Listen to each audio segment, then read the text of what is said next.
Hello, everybody. Whoop. Boop. Forgot to click that off. Alrighty. Oh, boy. It's Monday, everybody. Monday. Oh. Did I post everywhere that I was supposed to post? I think I did. Oh. So, update. I can officially start streaming again, which is good. I have to keep everything light as always. I can't overwork the thumb muscle, which is very weird, because apparently that can cause problems. But for the most part, I've got 2 band-aids now versus the full hand wrapping. So, yay! I got a list of hand exercises that I gotta do in order to keep my hand working. But overall, the carpal tunnel surgery appears to be a full success. I've got the majority of movement back. There's still some movement I don't have. And, yeah. Fun times indeed.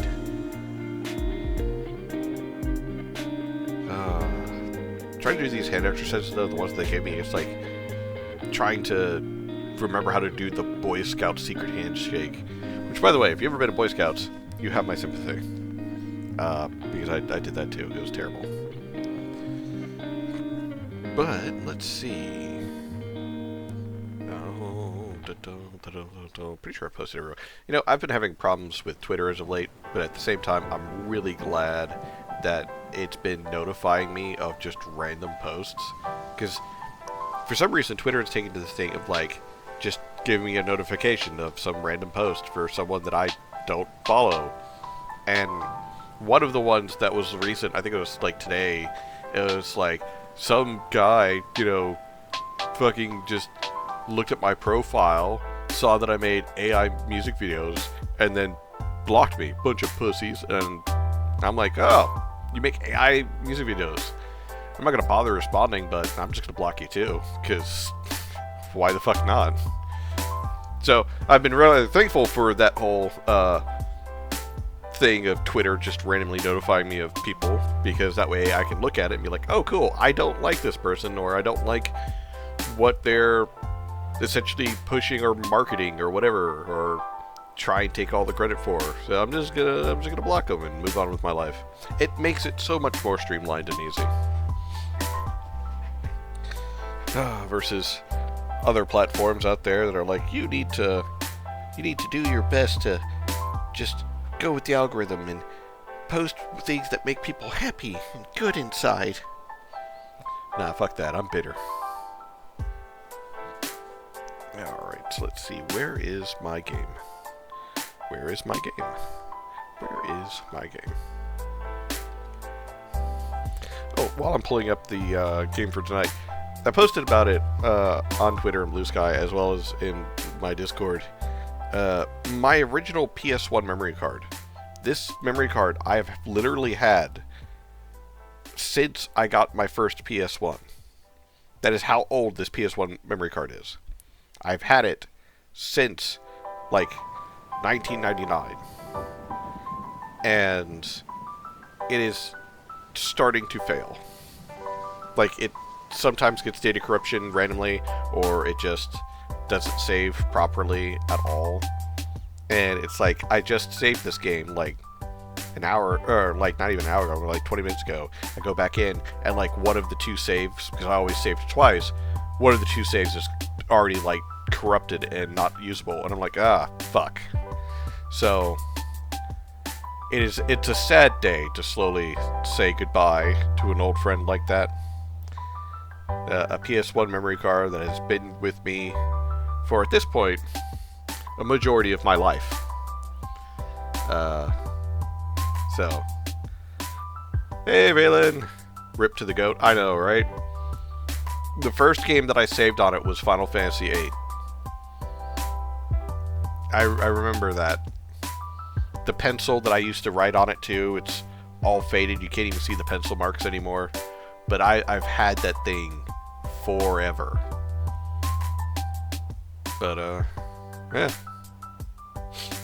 It's what it is, I guess. might try and get another one, or well, actually, I probably should get another one because there are other games that I could still play on my PS1. But I guess it's purely going to the emulator zone for moving forward. Where's my game? There's my game.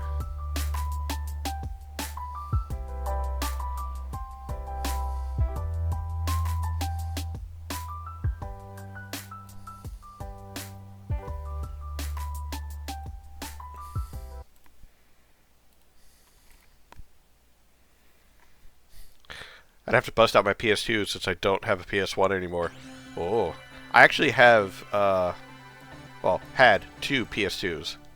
One wouldn't power on, and the other one, the disk drive in it was not cooperating. So I was like, oh, cool, I'll take them apart and, swap out the parts that work. Unfortunately, the disk drive and the one that doesn't turn on anymore is also fucked. So it was not salvageable at all. So now I just have a PS2 that turns on, but it doesn't read discs very well. So I'm currently looking at some old technology of sorts to get it essentially working as if it did have a working disk drive.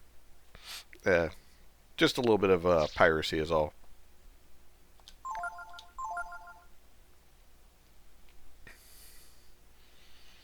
But for the most part, it's pretty easy. It's just getting it set up, but once it's set up, I should be able to load up any PS2 game onto it that I want, and then from there, play.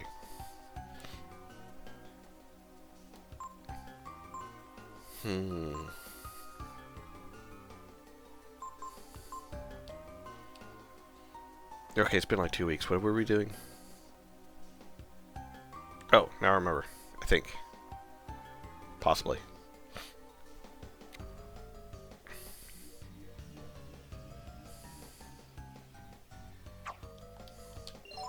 I had a thought.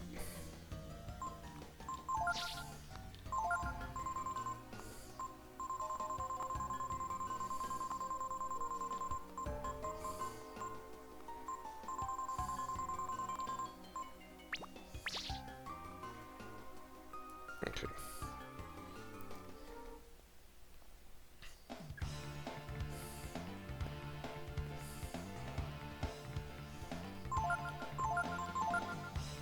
First strike.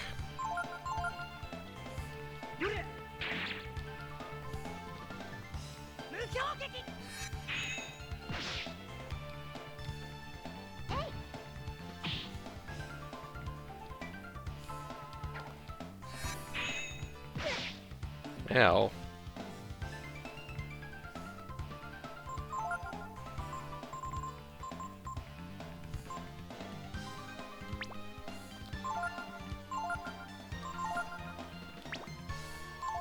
I can't remember the reason why I swapped over Ray. No, wait, now I remember. I need Momo in order to continue getting through one section, but also I need Ray in order to pick some locks.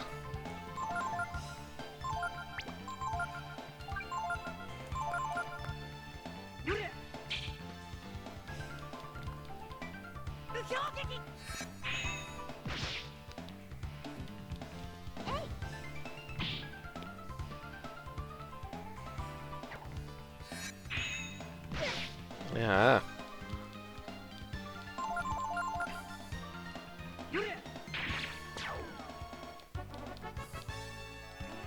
Momo, got a level. I have all this money, but nothing to spend it on. Oh, that's not true. I could probably leave the dungeon. I would require to backtrack a lot.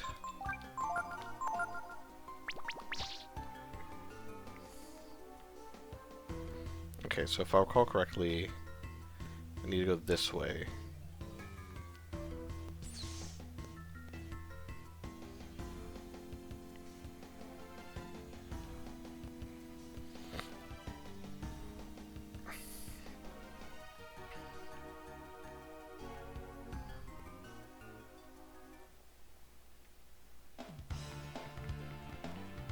Oh, great. Wraiths.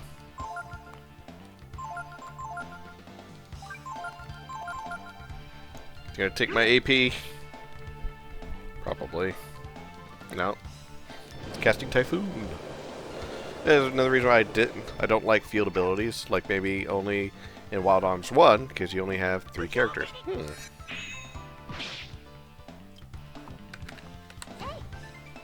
I think it was...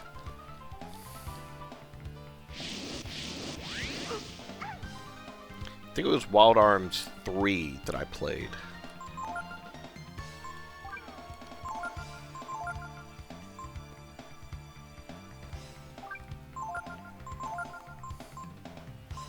Yeah, I want to say it was Wild Arms 3 that I played. Because I don't...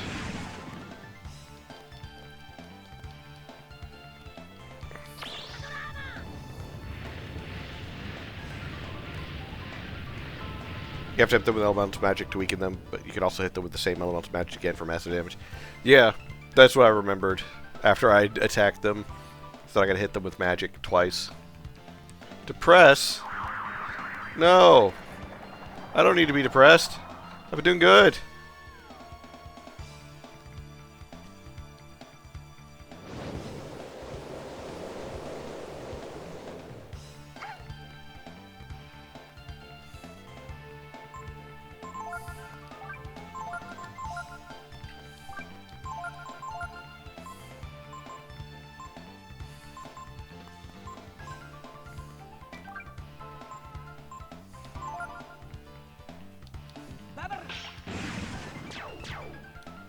There we go.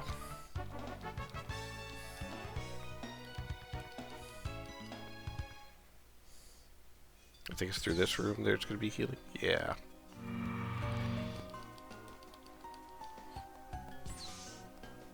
Yeah, I remember some of Wild Arms 3 for the PS2. If I recall correctly, there was a few puzzles in it that you had to use, like, field abilities. Like, one guy had a boomerang he'd throw, another guy had, like, a particular shot that he did or something.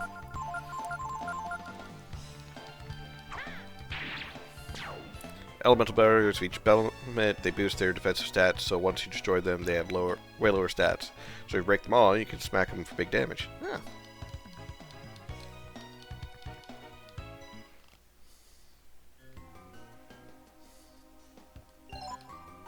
Wrong button.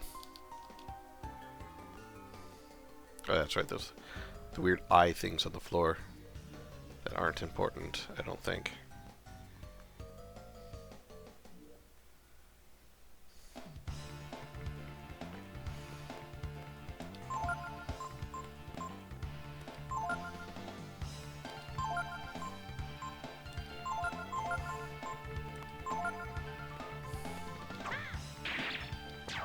Get rid of these hoppers, because they do hypnotize stuff, and I don't like that. Ow. Ow.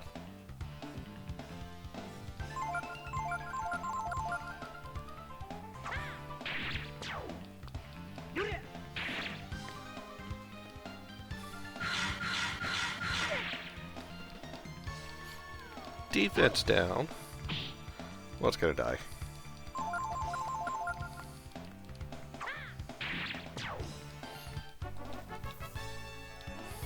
So, one thing I was talking to the missus about just recently, actually, was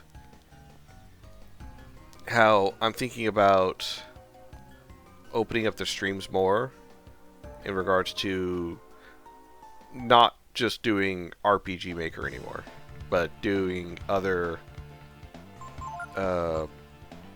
essentially other game types. Not game types. Other engines.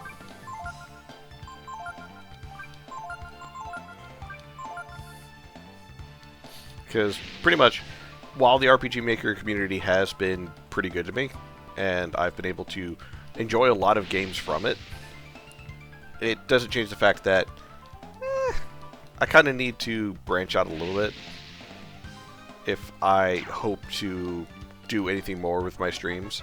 So looking at other engines and what games that they produce will possibly benefit, one, the community, but two, just understanding more about game dev in general.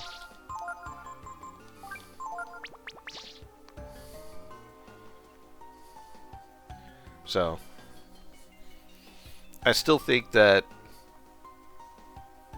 I might, after Breath of Fire 3 is done, might go back to doing more indie games and not doing a retro series. But that would then give me 3 days a week of indie games that I can stream, and then plus the odd Saturdays that I'm going to do, where I'm going to stream 2 to 3 games on a Saturday, where the goal is each game will get an hour. So that way, it's like, oh cool, you know, you get an hour on Saturday to impress, and essentially, if your game does well enough on that hour stream, then it might come back for a full series.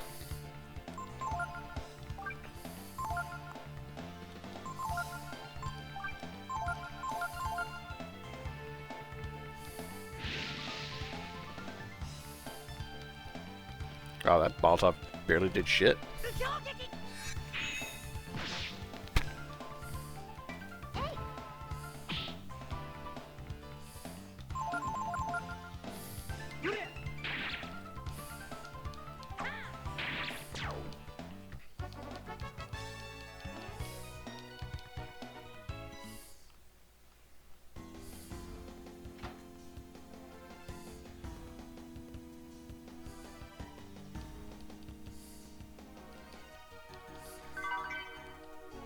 Got some ginseng.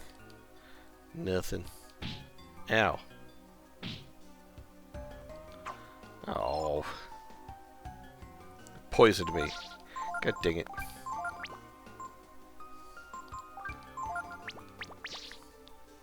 I do like the fact that I have to use multiple characters to get through this dungeon, where it's like, oh, you have to use like each of their different things, to where, oh yeah, Ray picks locks, so you gotta have him in the party for that. Momo blasts through walls and certain materials. Lorf slashes things with his sword. I forgot the princess's name. Nina. Nina uses her magic, and certain things react to the magic. Magic.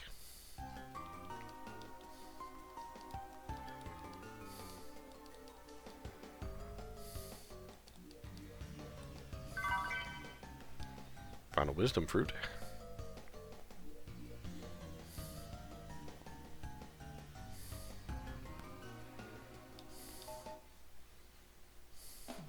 And I feel like a lot of games out there should try and do that more, in the sense of having, if you're going to introduce a mechanic,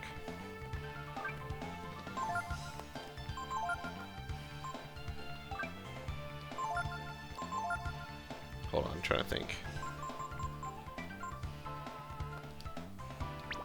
Let's just have her defend. If you're going to introduce a mechanic in order to solve a puzzle, it's best if you have that mechanic come back a second time, and possibly a third time. Don't have it be like a one-and-done mechanic for puzzles,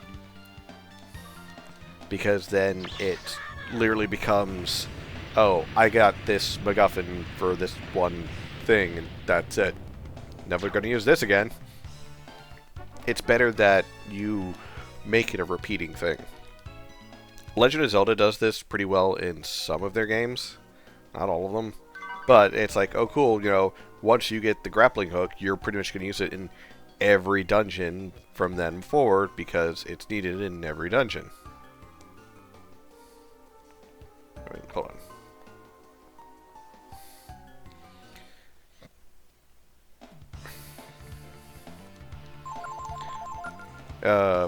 But at the same time, there's a lot of them to where it's like, oh yeah, you use this one particular item until you get this other item, and then you just never use that first one ever again.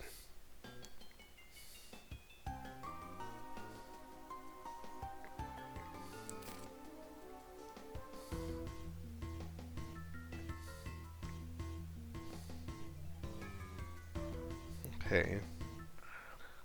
The question is this the right door, or was that one back there the right door?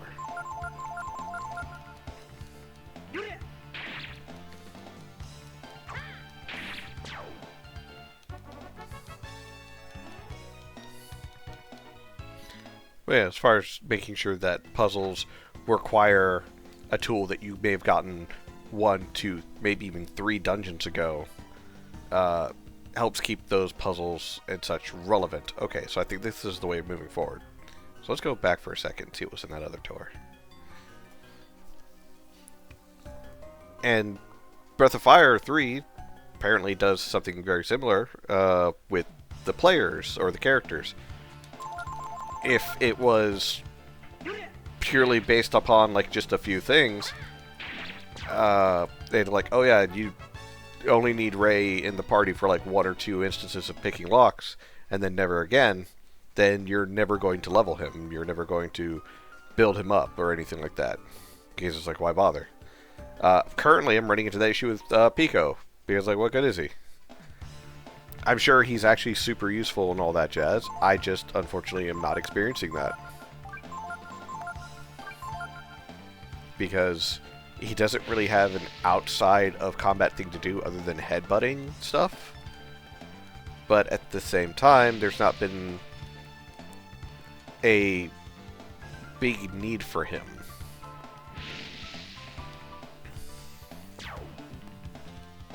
It's same with Gar. So yeah, Ray's just kind of here lore-wise, but he's actually super valuable. Woohoo! Dragon Spiel. No, go, check in there. Nothing.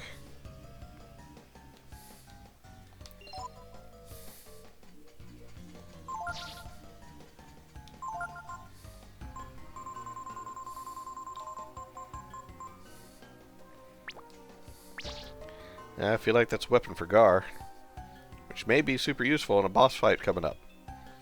Don't know. I get the distinct feeling that, we're killing that hopper first. I get a distinct feeling that we are dealing with, a people and or group that killed the dragons and possibly a whole bunch of others realized that they fucked up, and, now we got a whole bunch of clones running around that are mashes of everything, because shit got out of control.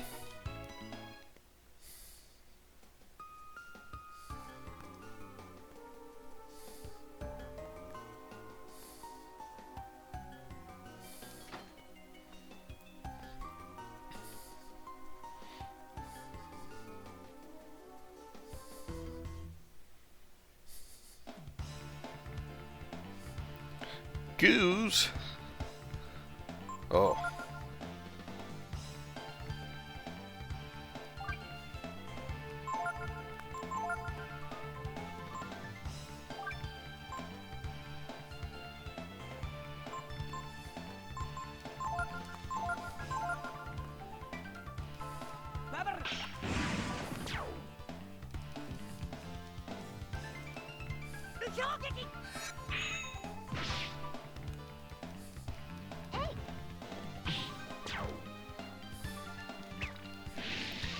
Burn. Ha. That does nothing.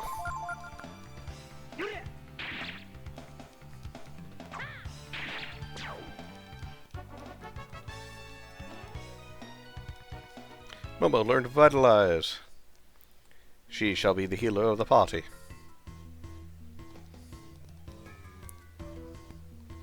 Oh, we're going to Eden. Ah, Garden of Eden, yeah.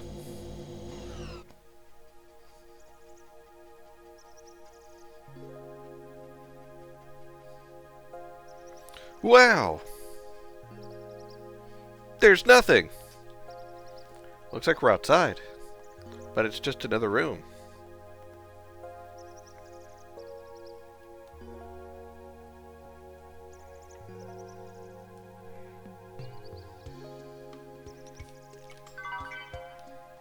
Force armor.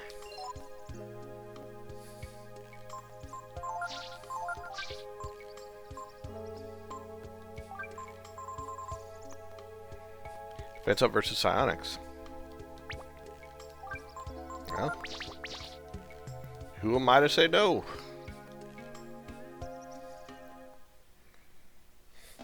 The tree has come after us. Hi, Goose. These things are weak.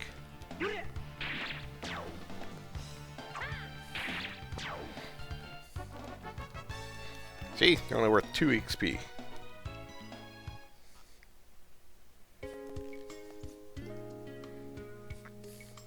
Get the feeling that's just to lure you into a false sense of security.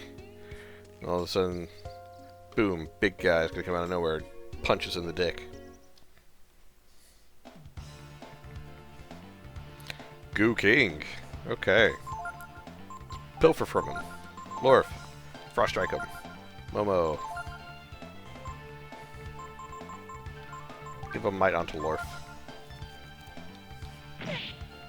Ooh. Green Apple. It wants its side and back.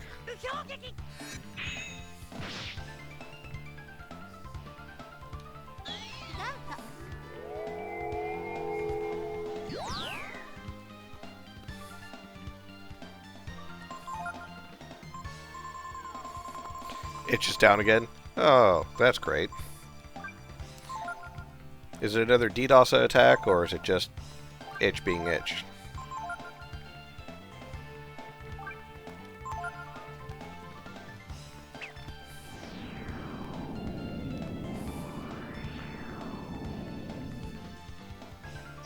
Ow.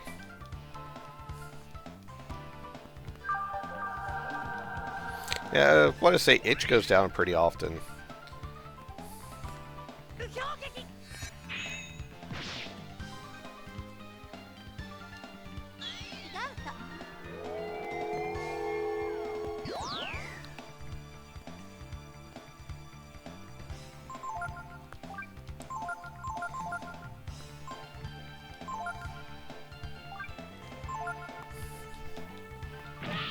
Ow.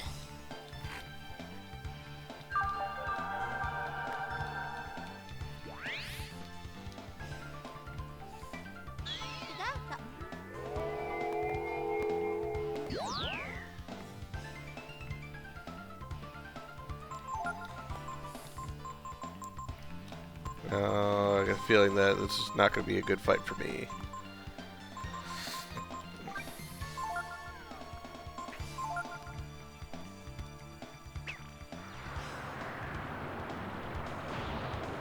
Oh no.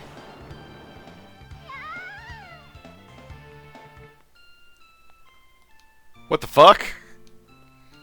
Just casually cast fucking Ragnarok?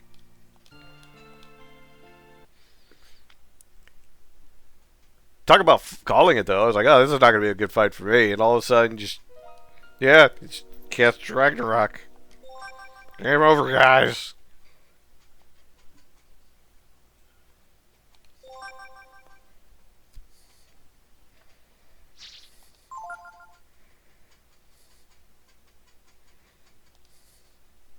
Yo, BG. How goes it?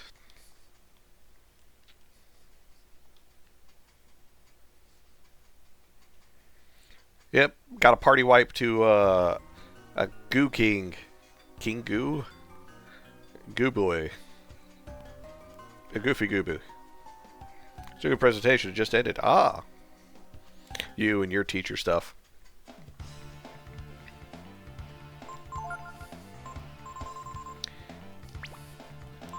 Teaching must be hard, because I don't think I could do it.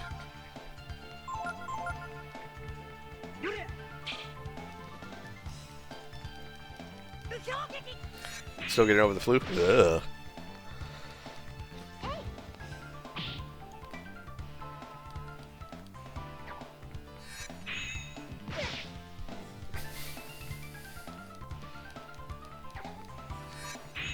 Well, BG, I hope you start feeling better soon, because I know it is the definition of not fun.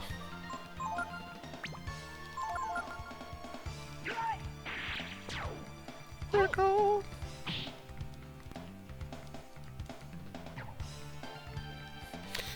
Lorf is asleep and you missed him. How'd you manage that?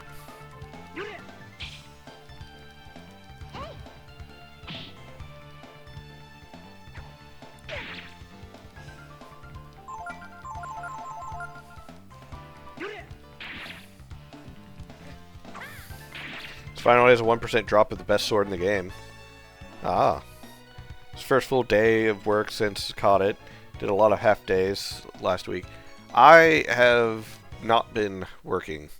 I've been doing my best to keep myself busy, to keep use of my right hand as minimum as possible, and be a good boy and not do too much, but it's very difficult.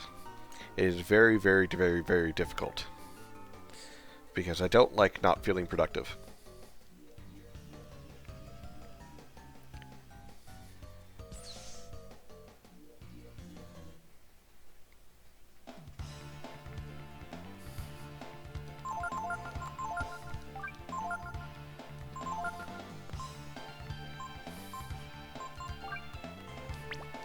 That's gonna work.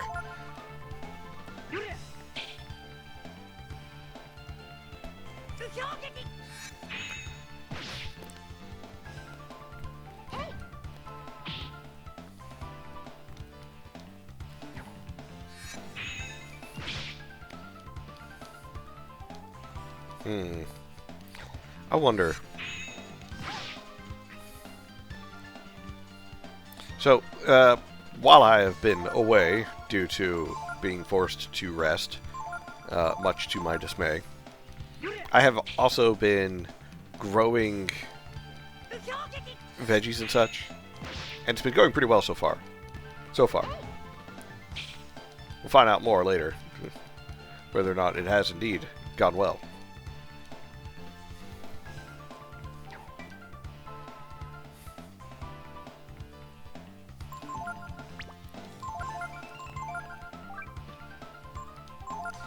But I'm starting to wonder...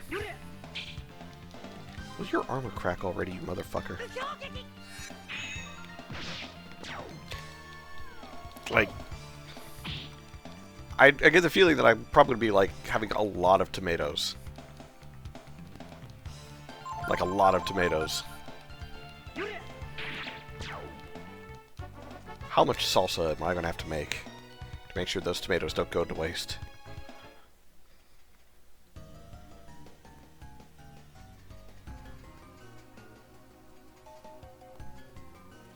Apparently, all versions of NW.js does not play nice with Xbox controllers. If it's a Steam game or someone using an API/JS for it, obviously it does not happen. That's interesting because I've not really had a problem with other games and my Xbox controller.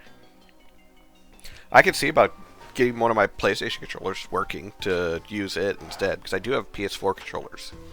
I think only one of them actually works, but we'll see.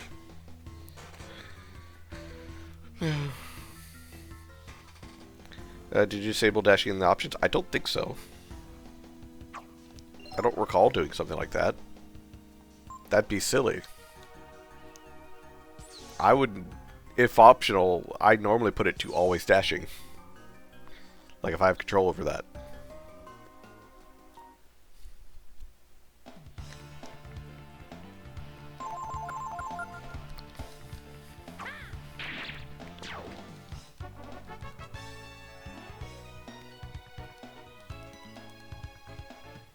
Gamefly has a gamepad JavaScript compatibility. I imagine it's very popular too, because everyone wants their game to work on what is most available in regards to controllers. Because I'm going to put this as nicely as I can. It's not really like talking down about like one in particular type of controller or anything, or one particular brand. The most commonly used controller for PC gaming is an Xbox controller, because it is pretty much just plug and go.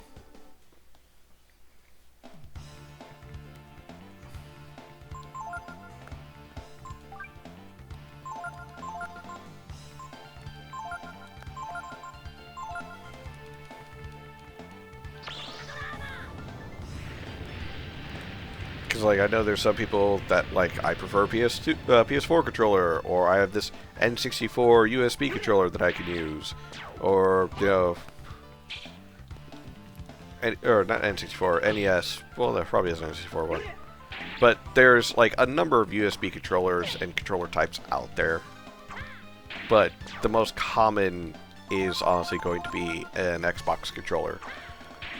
Particularly a 360, an Xbox One, or an Xbox S. Purely because, one, they're way more available, two, the price is generally much easier on the wallet, and three, again, the whole plug-and-go thing. There's very little configuration that needs to go because a lot of people, whether you like it or not, are running Windows.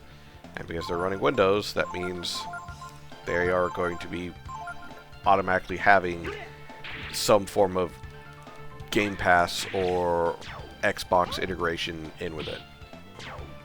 Because I could, like right now, I could technically press the Xbox button on this controller and I'll probably have something pop up. I don't wanna, because I fucking hate it.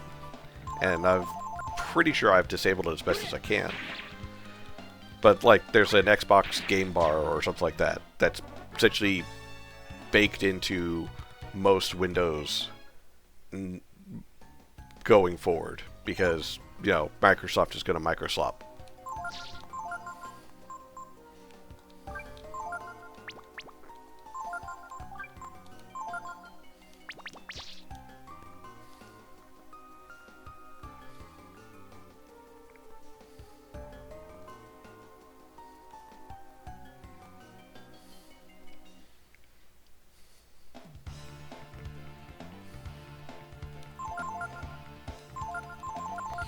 Honestly, it would be best for a lot of devs to just kind of like go ahead and start pre-programming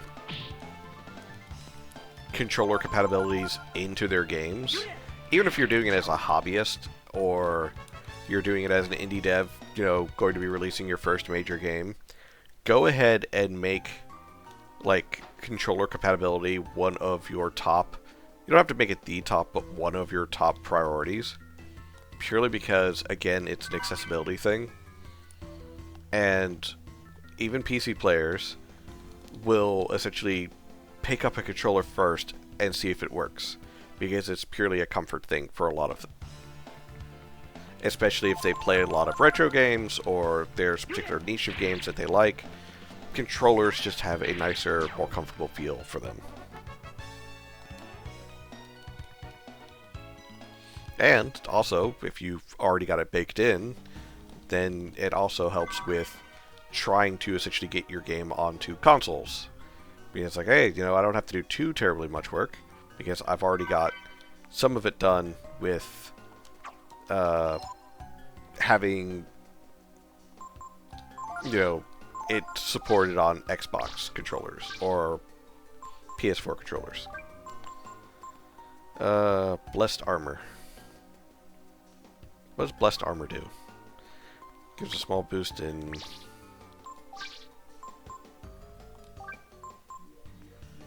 Oh, look at that.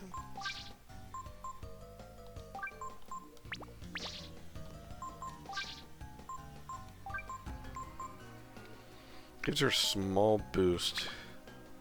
That's versus blind. I'll sit on it for a minute.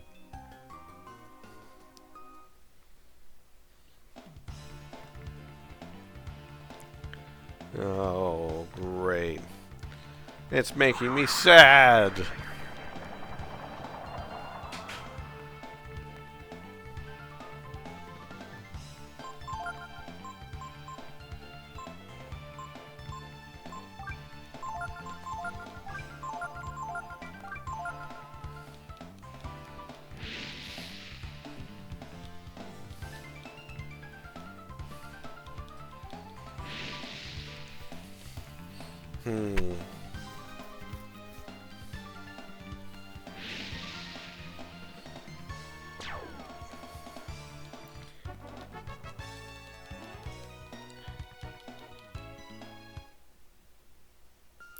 do also know that, was it, comparison is the thief of joy, is that the saying? That every now and then I still see people posting of like, oh, man, I wish my project was more like that one. Stop doing that.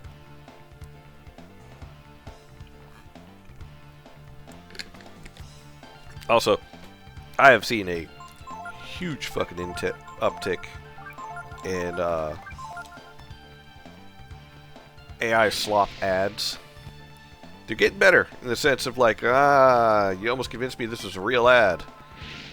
Or, you know, you almost convinced me that this was a real person posting about this. But I see where you made your mistake.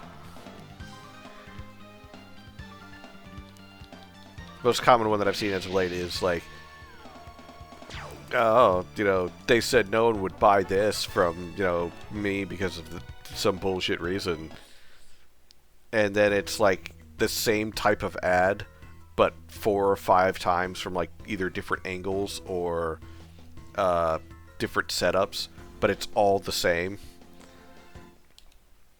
One is like they said they would never buy pottery from a black man, and it shows someone just like smashing one of the pots, and it's so weird because it's like, yeah, people are disrespectful as fuck, not gonna lie, but the way that it's done, it's like they almost turn into almost a goddamn like Disney villain hyena lookalike when they smash that pot. So I'm like, yeah, no, this is AI. And then I'll scroll a little bit more, and then I'll see it again, just, you know, slightly different. And I was like, okay, yeah, no, it's AI bullshit.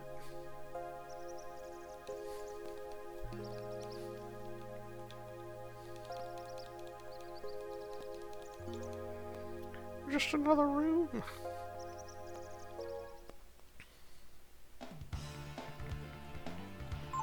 Hi, Goose. The question is, would I be able to kill the Goo King if I encountered it again?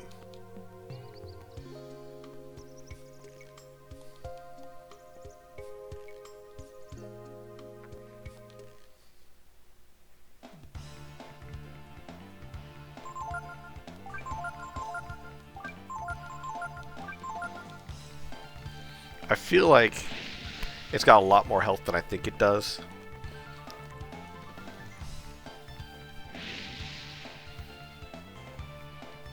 But at the same time, I don't know if Ragnarok... I should have checked that under Momo. I'll do it in the next battle. If Ragnarok does like an element damage, or if it's just may fucking kill somebody. Or if it like hits everybody and it's like Tornado, might kill somebody, or on Tornado's case, you know, like might bring them down to 1.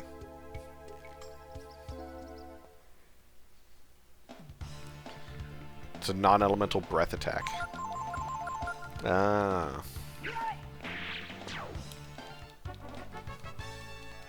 So that means the damage is based off of his current HP. Oof, that means he's got a lot of HP. It's a bird.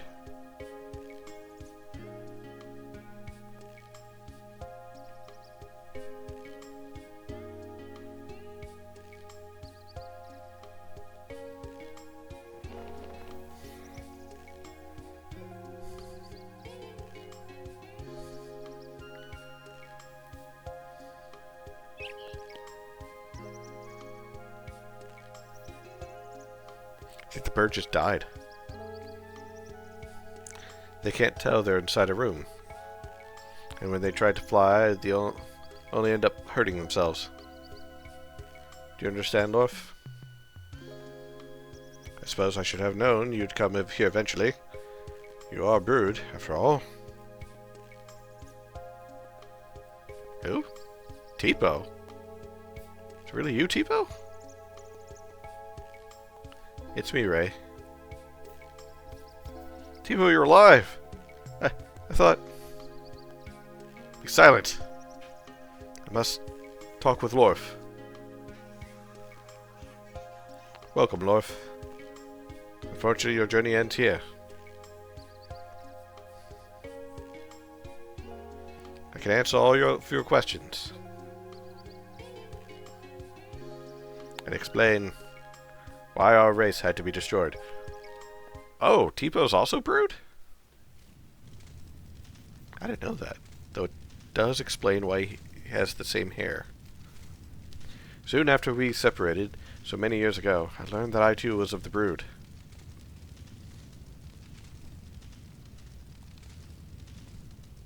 Ray? Lorf? Why? Why did they do this to us?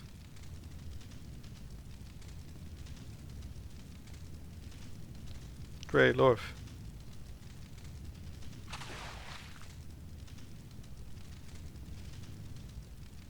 Huh? What's happened to me? My body is no different from you, Lorf. Not since then.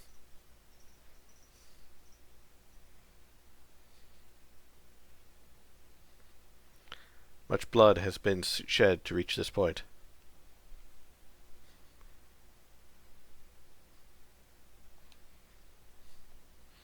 The blood of strangers. I mean, those guys kind of deserved it.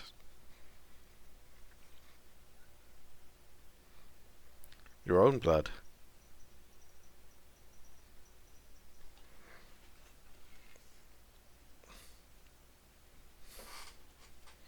Blood of both the good and the bad.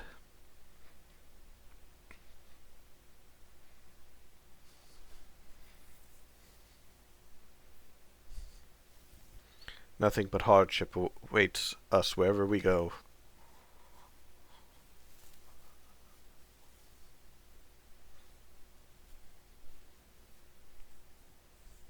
Violence, pain, blood. Enchiladas.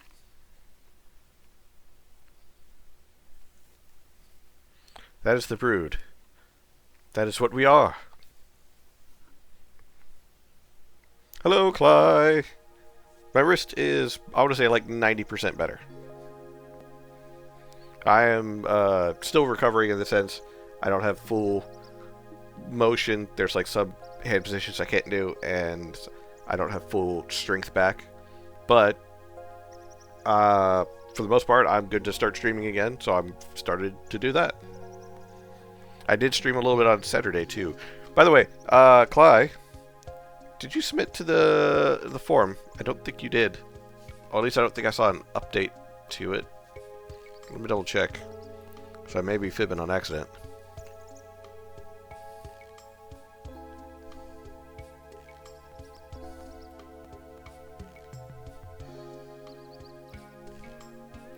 Now to go back and check.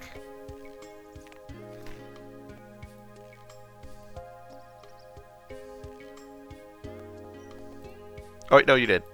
I see it.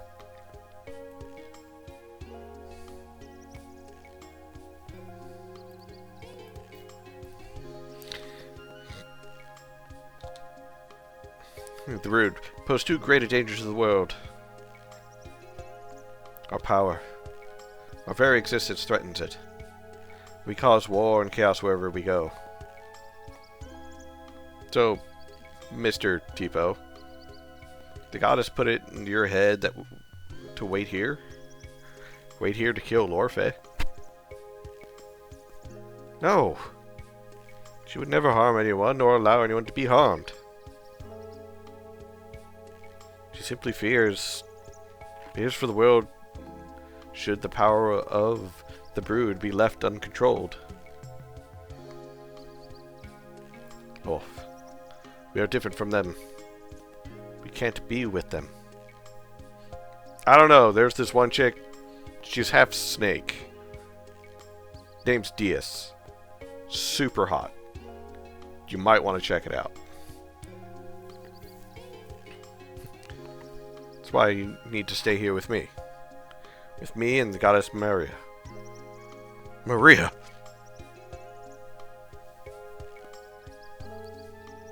Still don't understand, do you? That's alright. Take your time. Look deep within yourself.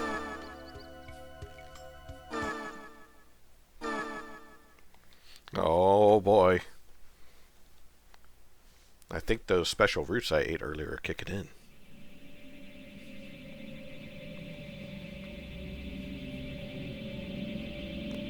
Oof. Oh, it's so nice to be able to actually scratch my hand too now that I got that stupid bandage off. Oh. What do you think, Lorf? This is your mind, your heart given shape. Here you can enter not only your own heart, but those of your so-called friends as well. Then you'll learn that holy Miria is right. Is it Miria or Maria? Well, Miria, technically. But now I got it in my head Maria. And then followed by the sound of, like, Shadow the Hedgehog. Maria! No! I was promised Latinus. I'm sorry. Go now, Lorf. We'll see whose forehead is bigger. Can I save? It'd be great if I could save. I can't save. Oh, that's not good. Whenever I decided to do something, my mother would always ask me,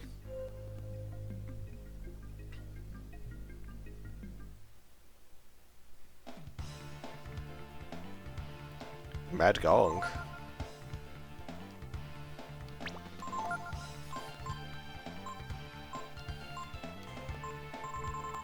Frost Drag.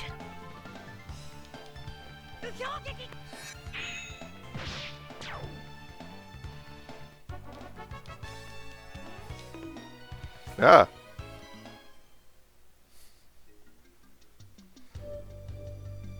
Hey, Silent Night.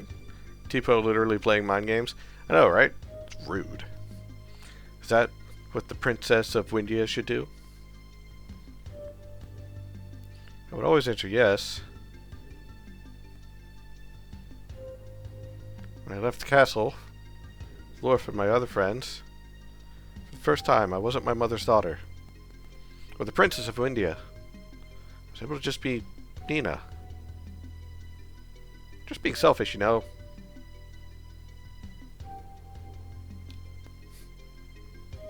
Thought it was very important that we learn about Lorf and the Brood. I don't know anymore. Maybe I left the castle just because I was tired of being controlled by my mother. Both are valid. Don't pick on Nina, she's trying. You must go back. There's nothing for you here.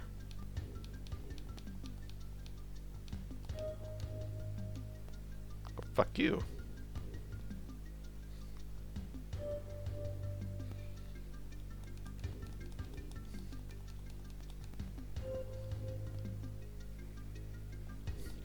I guess I literally have to go back. Vile weeds.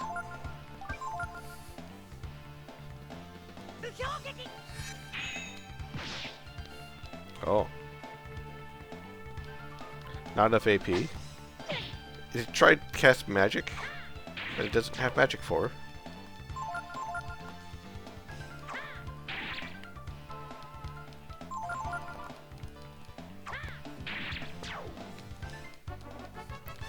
Cutting down weeds. Who the fuck am I? Fucking Link?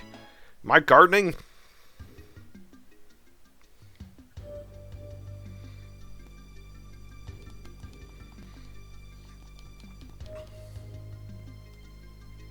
Guess I gotta go back. Power of the Brood. Look at me. I have a power I was so frightened of I swore to never use it. But compared to the power of the Brood, power is insignificant.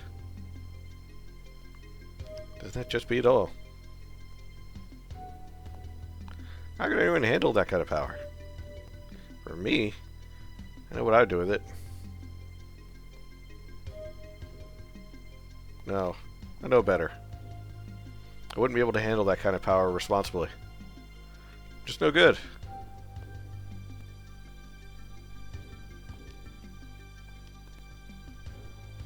I do like this because it gives you a little bit more introspective of the characters, which, again, I appreciate because you didn't really get that beforehand. And there's the whole fact of, you know, some of the characters, they're not fully fleshed out before you get to this point. Like, as far as I could tell, Pico is just a fucking vibe. He's just there. You feel unbridled strength coming deep from deep within you. Do you want to save? Yes! I always want to save. It's important to save. You should save often.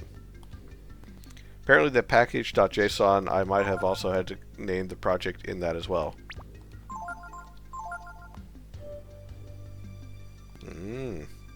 So you did break things.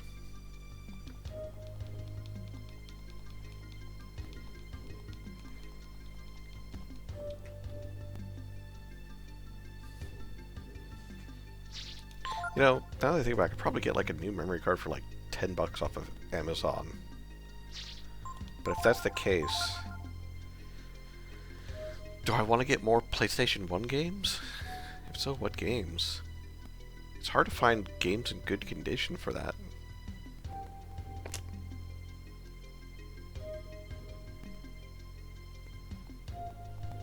Bow down and pray before me. I will show you the path when your heart and mind are as one.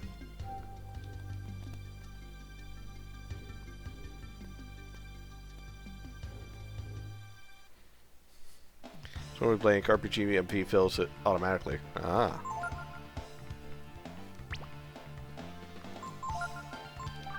Hit them with an inferno! Take this, you vile weeds. If you have a weed problem in your garden, just use fire. It fixes everything, I think. Okay, so they have some magic defense. Now they're giving themselves some physical defense.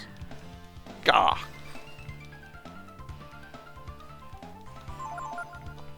I find it funny that they have the ability to cast a spell that they don't have AP for.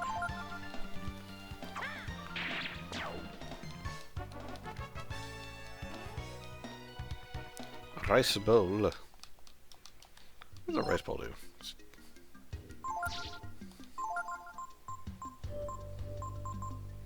Smells burnt.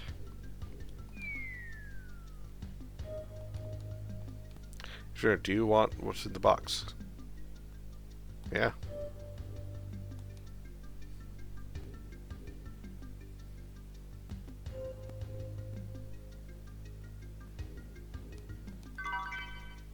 Shaman's ring. Shaman's ring.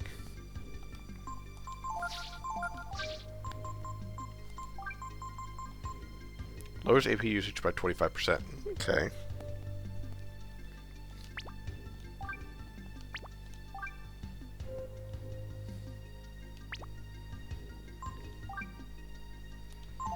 I feel like do a little bit less power with that added on.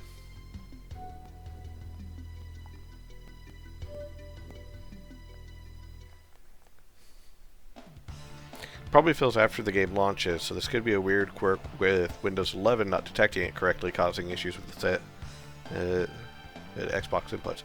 That is entirely possible.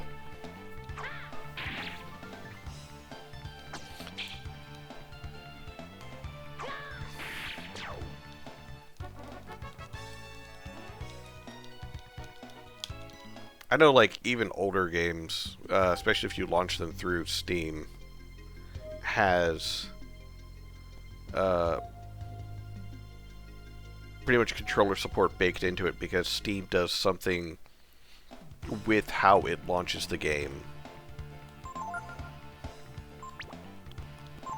But I don't fully know what or how. I think it's similar to pretty much it doesn't boot up the game per se, it boots up a virtual machine or a special launch of the game through the Steam platform.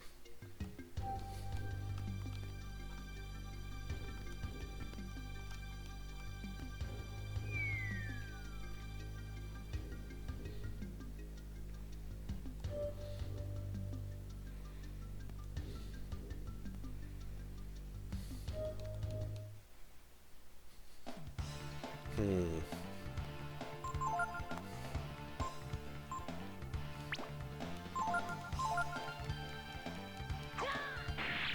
Critical. Ow. You will pay for that molasses. Yeah, speed down. That makes sense.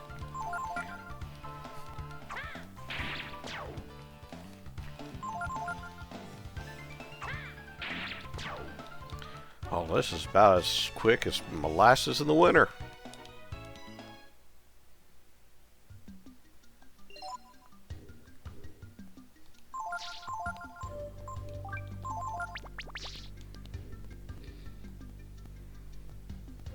Alright, so I've activated both of those.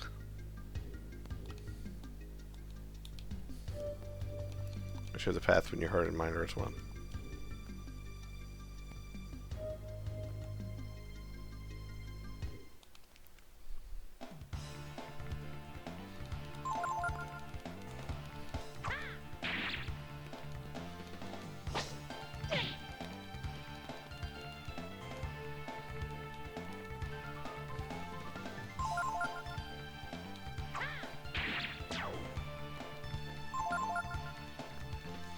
They're very weird.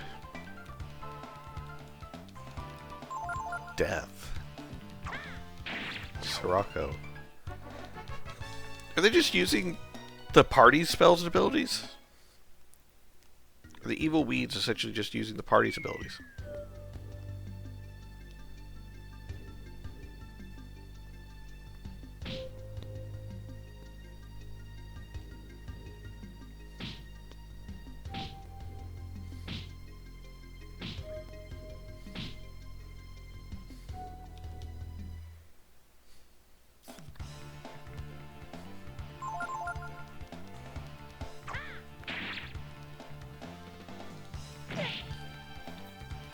Just found out this game was released in 1997. Wow, still looks cool today.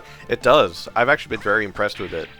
Especially, well, when I get to do it again, the transformation of Lorf, well, it's supposed to be Ryu, but Lorf into his dragon form is also super impressive.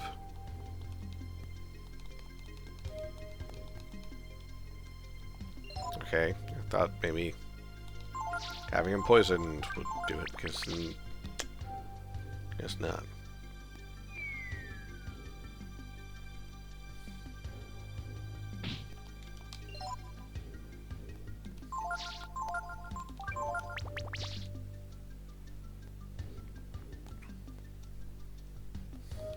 Guess let's just go the other way. Stepped on again? Yeah. But, Clyde, there's a lot of PS1 games that came out that are visually impressive, as the only way that I could put it. Because I do remember talking to my fiance about this, Mrs. Part-Time, yesterday about it, actually. Because I was playing Final Fantasy VIII, and then Final Fantasy IX, and how there's pretty much like only a 1 year difference between the two in releases, and how with them there is such a large gap in visual aesthetics that it's hard to believe that it's pretty much the same engine, that it's only a year difference between the two.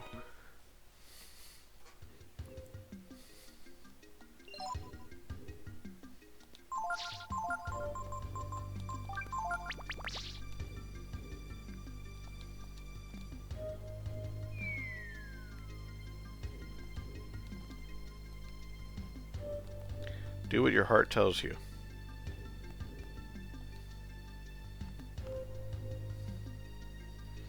Tells me to slash things. First PlayStation was PlayStation 2. Gonna find out more PS1 games. There is a good list of PlayStation 1 RPGs out there.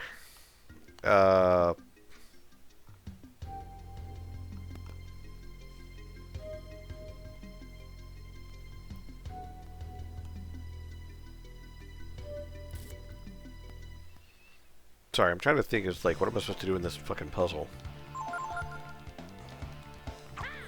Because it feels like I'm just going in circles. Ah! Nah, too bad it didn't do anything. Let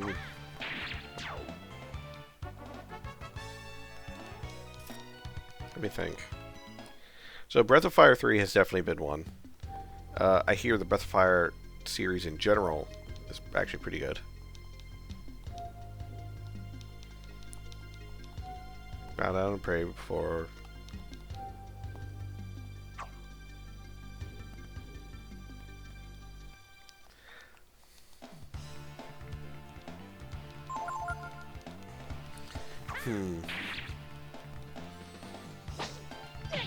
I know a lot of people jump to Final Fantasy VII and Final Fantasy IX as also really good RPGs from the PS1 era, and I'm not going to argue those. Those are honestly pretty good. If you want something that is anime and quirky, and by the same people who did Persona, do what your heart tells you. Heart tells me to leave, to be honest.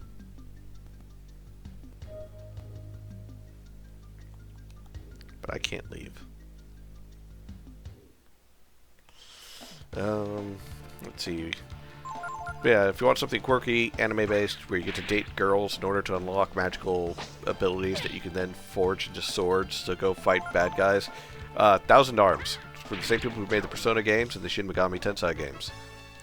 It is very funny, very weird, and it is definitely something that has stuck with me for a very long time.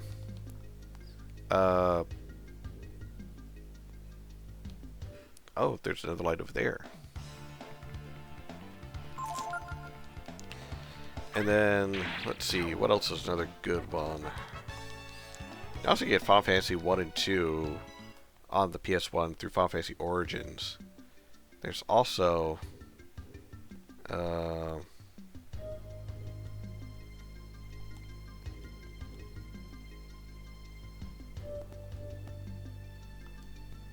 Can I get around this without falling in? Let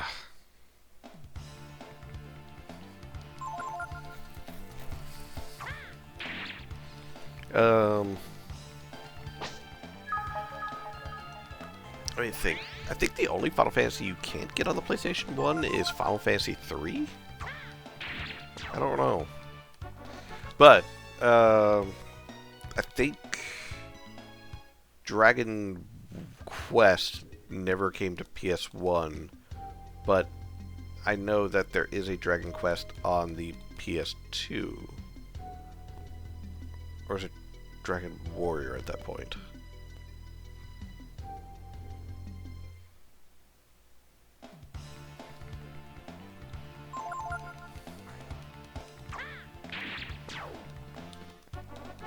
You know, I'm so glad they give us these weak enemies to run around and just, like, kill for easy experience, but at the same time, what the fuck am I supposed to be doing? Because I can't go either way. Dragon Warrior 7 on PS1, Dragon Quest 8 on PS2. Okay. If I go towards that, I fall in a pit. If I go towards the other one, I fall in a pit.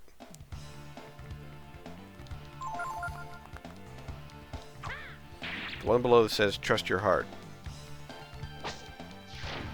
The heart says, destroy everything. Get those treasures?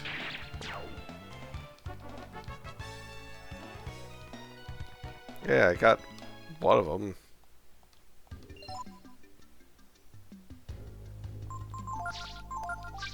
It's the Shaman's Ring.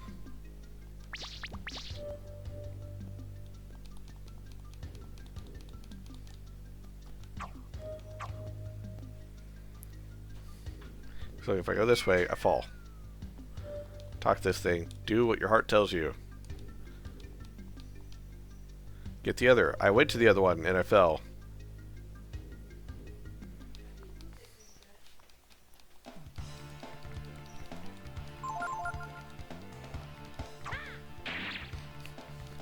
On the list of poorly designed puzzles, this is one of them because it doesn't really give you anything very clear. Because, like, the first one you fall through, it's like, oh, Be truthful. Did you want what was in that box? Yes.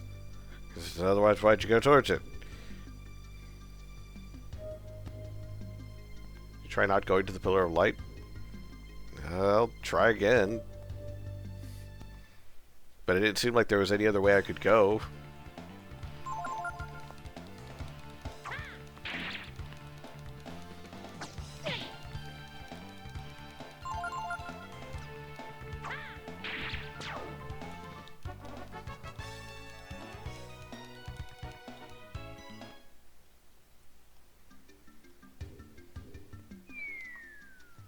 So if I go away from it, nothing.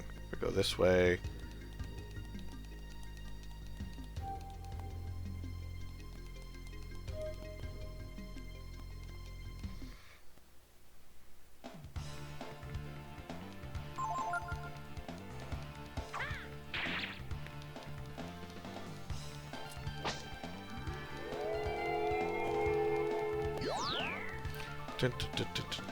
This is one of those things that's very dependent on visual storytelling in regards to solving puzzles like this. And if you can't really look around that well, then it doesn't fucking help. Because I can't look further down than this. If I go over here, still can't go anywhere.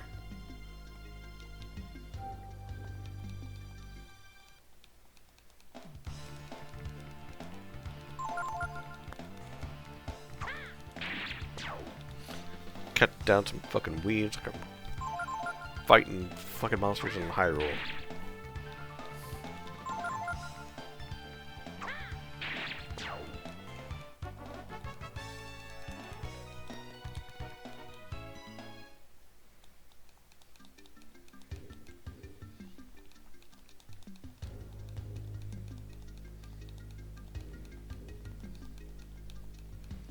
But yeah. Where else was I supposed to go? Hey, villain. The Pillar of Light is pretty much the only way to go. And it brings you right back up. Ow. Charge. Charge. Fucking show you.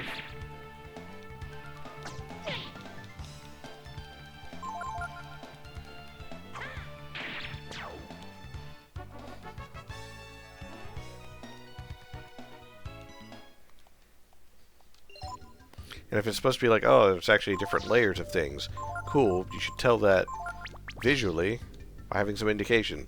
Like, I don't know, differences in the spikes, because I haven't seen any differences in the spikes. Difference in the Pillar of Light, which I haven't seen anyone.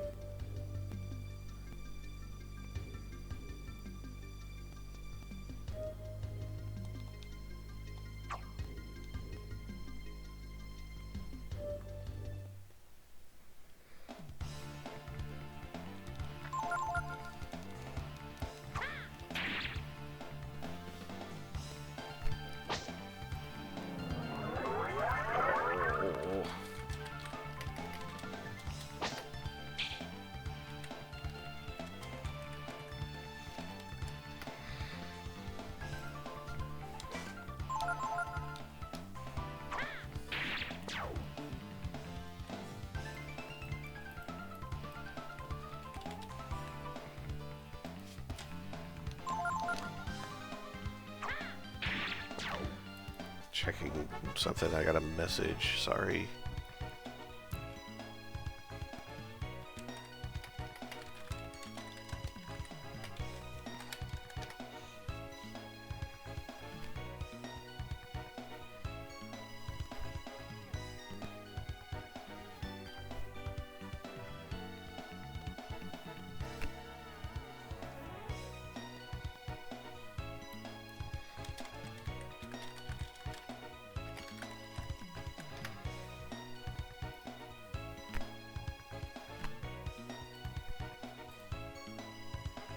Did you try praying?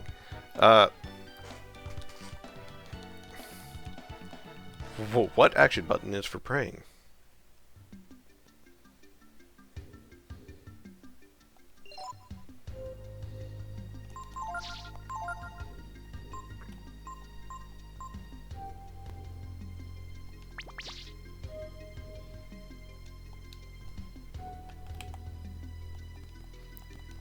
I'll show you the path when your heart and mind are as one.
Oh, I get it. You actually have to sit here and wait, don't you?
Go, my child. Let your steps take you where they will.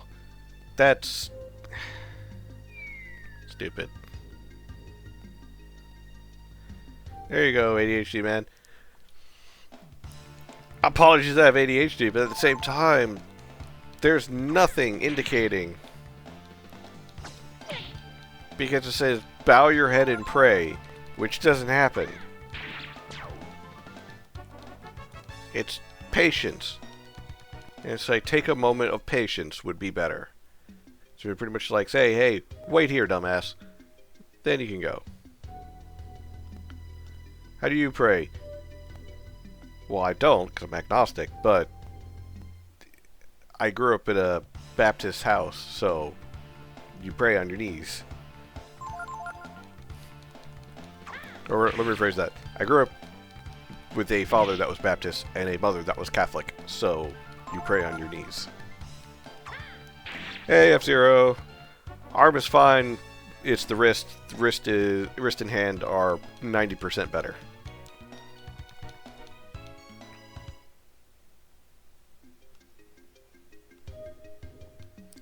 My father used to tell me lots of stories about the Techno Age. It was his life's dream to learn all he could about that time and all the machines that were built then.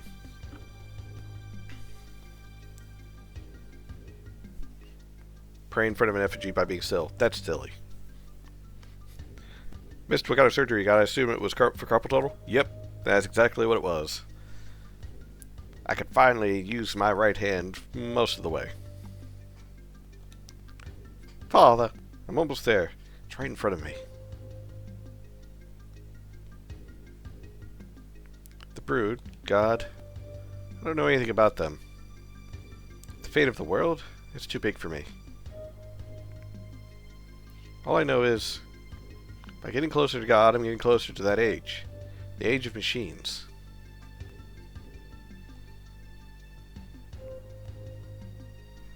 Been lucky despite being a big computer nerd and gamer. Haven't any wrist issues. I've been fighting it off for years. I've been doing the carpal tunnel exercise for probably close to 10 years at this point. So it was pretty much just like a matter of time. And what I had done in order to help get my fiance moved in as quickly as possible pretty much pushed my wrist over the edge.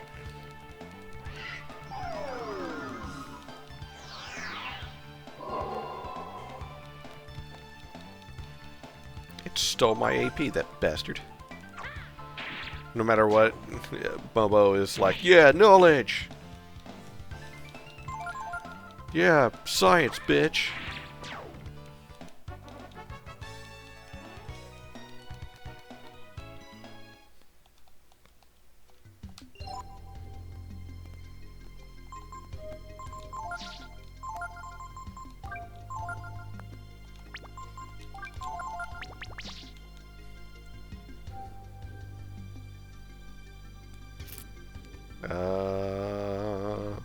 Ba-da-ba-da-ba-ba.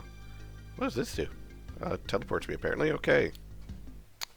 Okay.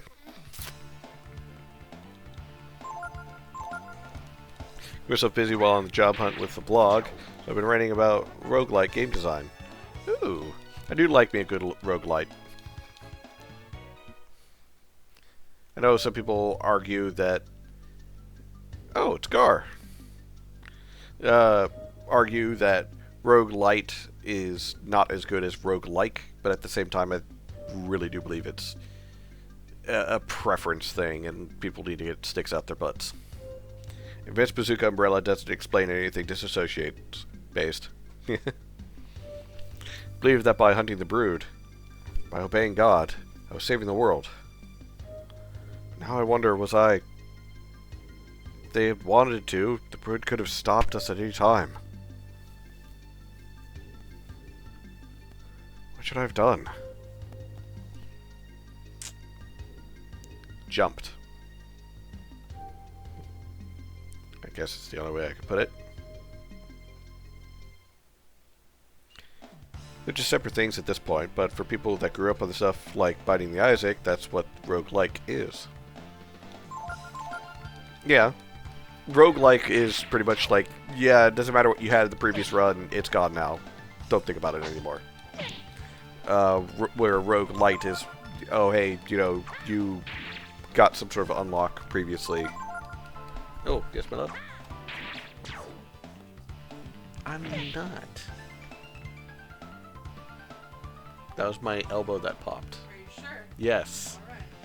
Also, make example, we have to Okay. I normally do, so.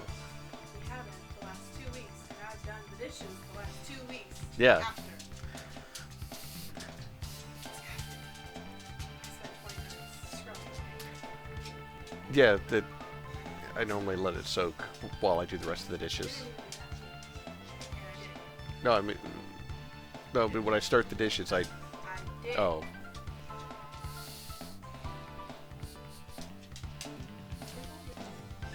Okay, I will. I promise. Okay. I love you.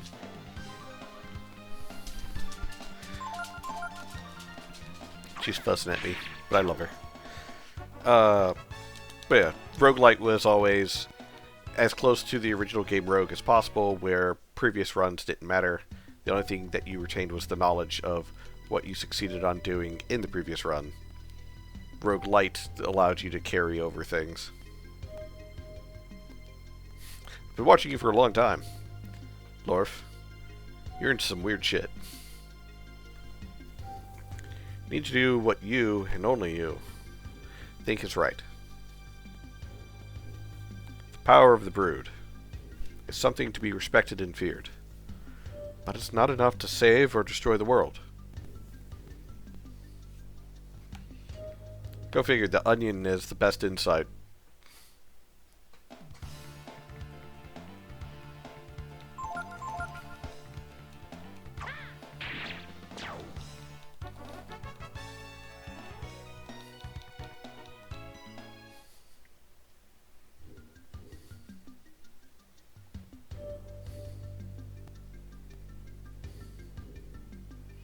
Have you come to a decision? One of the brood. Can't afford to think only of yourself. Like the others, right? Think of what you could do with your power. Think of your people, those who gave you this power.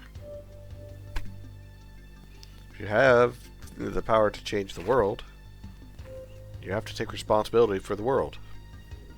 Don't you? There's only one person who can take that kind of responsibility. The goddess Myria. Rise. Rise and give yourself to the goddess. Become one with the world.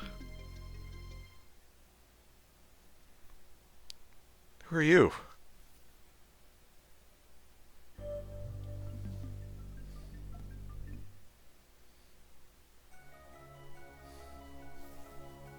Well, well, well. You count Yggdrasil among your companions. That's a surprise. Still. My hair is longer, and my forehead is bigger. You understand, don't you, Lorth? We share the same blood. I know you. You misunderstand. Or, you must understand. All the others. They're weak and frail. They only think of themselves. What if our power were to be used by them for their small, selfish ends? We can only entrust our power to someone who understands. Someone who sees and thinks of the world as a whole. Someone like Myria, Lorth. If that is your choice, then. If you won't listen to me, I'm afraid I can't let you leave. I'm sorry, Lorth, but I have no choice but to leave you here in this dream.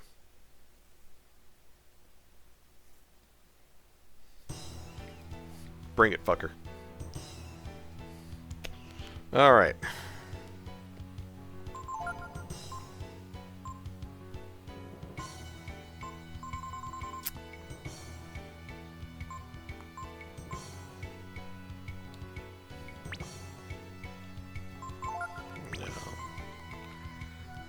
I want to defend real quick.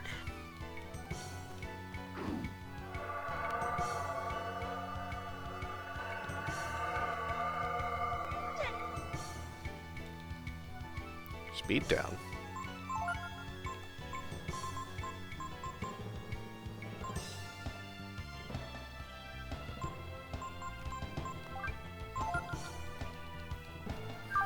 Too bad you're full on skills. You have a 5% chance of learning chill here. Oh. Only 5% chance?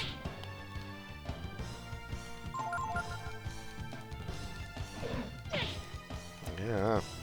Take this.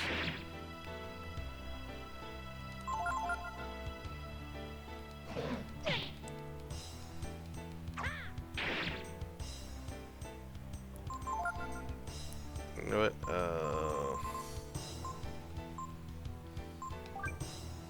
Oop, nope, wrong button.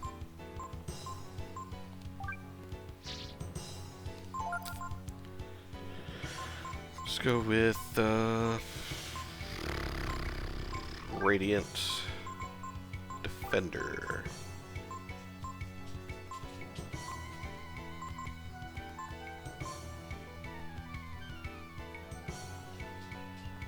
Do I want to use Infinity?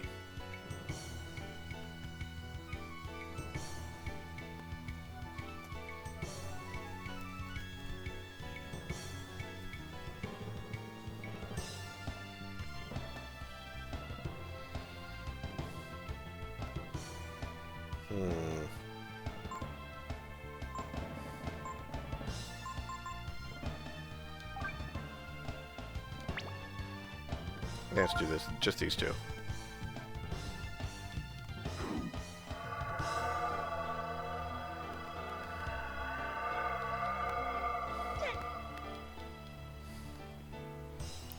Time for the transformation! Dragon!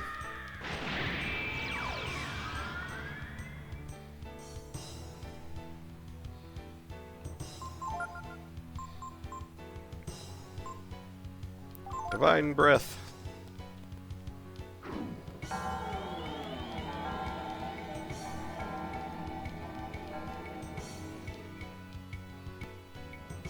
Damn it.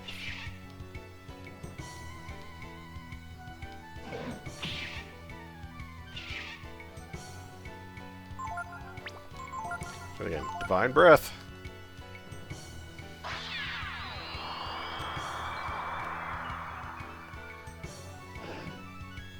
I didn't do very much.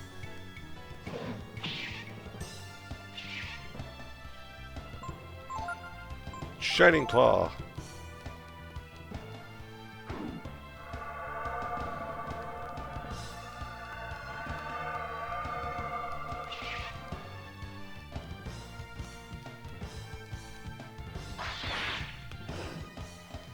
Ooh, that did much more. Shining Claw.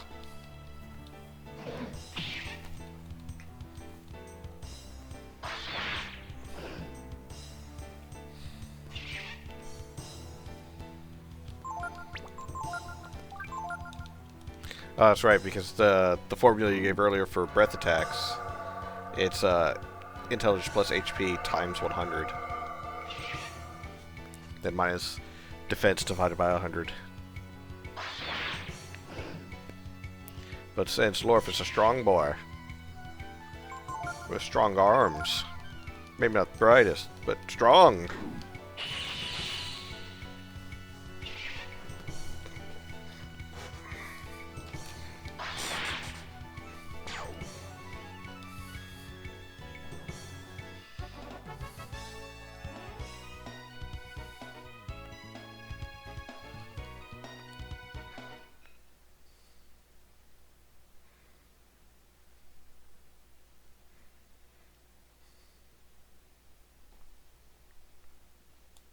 So, Lorf, you've come back.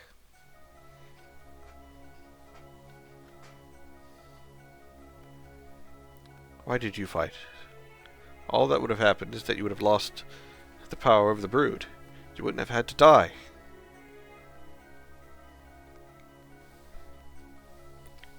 If you won't give up your power, if you won't submit to the wisdom of Miria,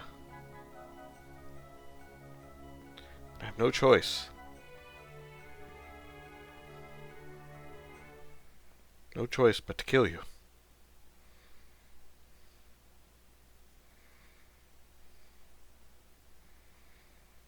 Choose who will fight against Tipo.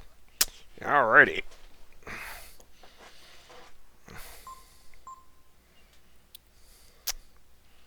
Let's see.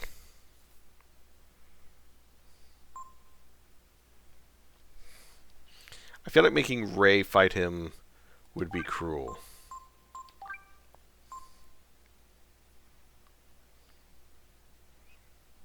So let's go with these three.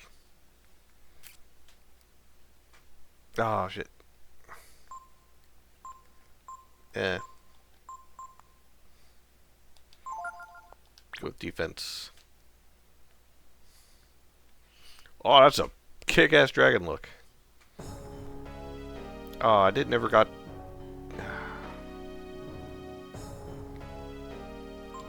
Oh well.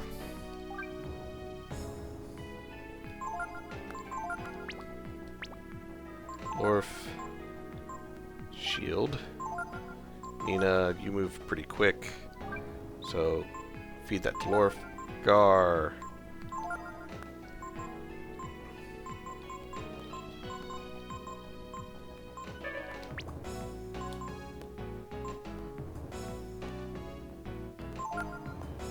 Wait, no. That wasn't the one I wanted. I never got...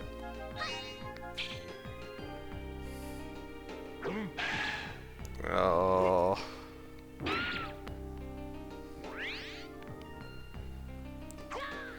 No.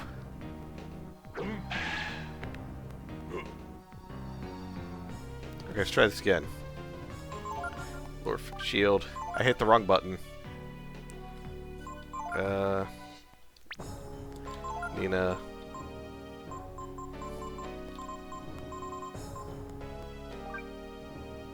She's one of these. Gar. Yeah, I remember now. Whip. Agility goes up. better than nothing.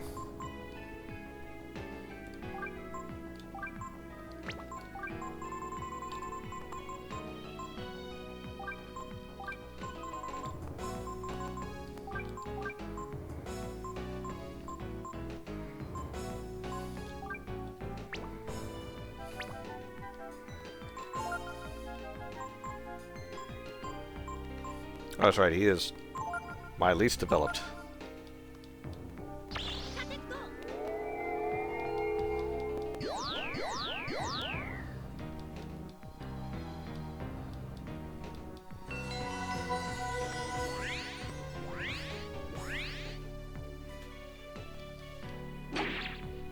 Ow.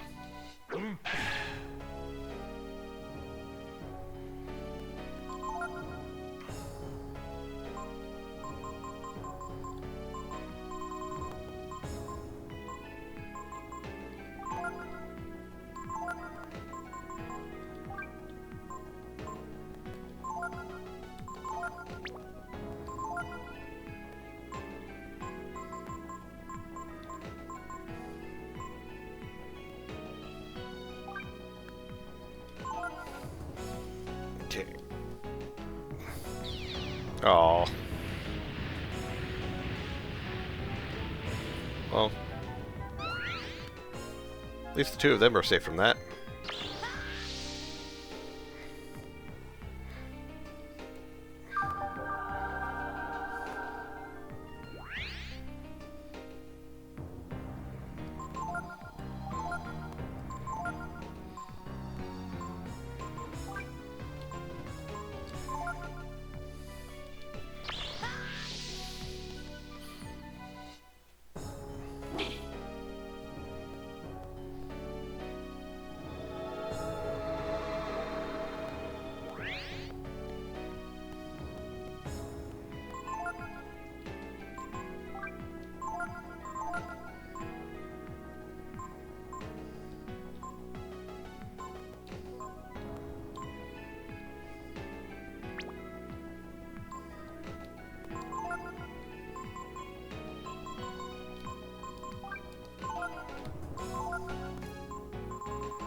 Haha, stabbies. Super combo. Ready, go. O, X, O, square, triangle, O, X. Dang it. Ooh. Good chunk of health.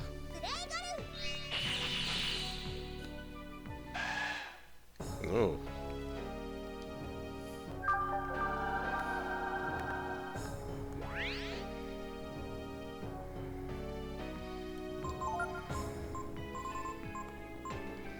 Ascension.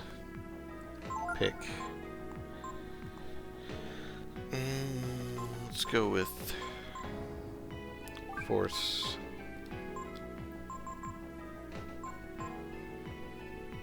Defender.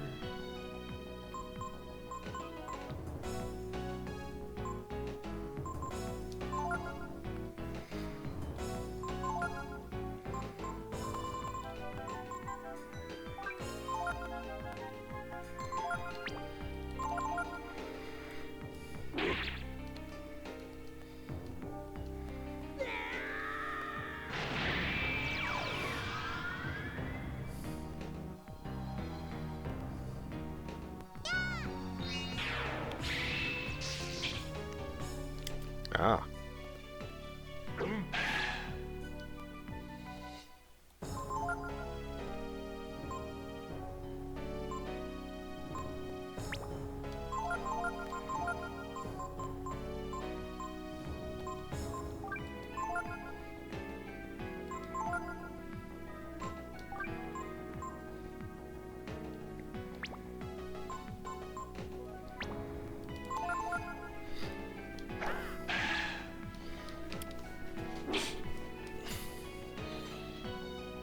See if I can get some debuffs on him. Maybe that'll help.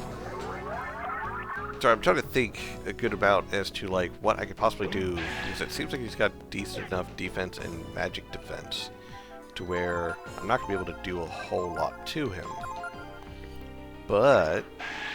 Ooh, critical. Ah, Nina! If I can get debuffs on him, which aren't always guaranteed because he's a boss.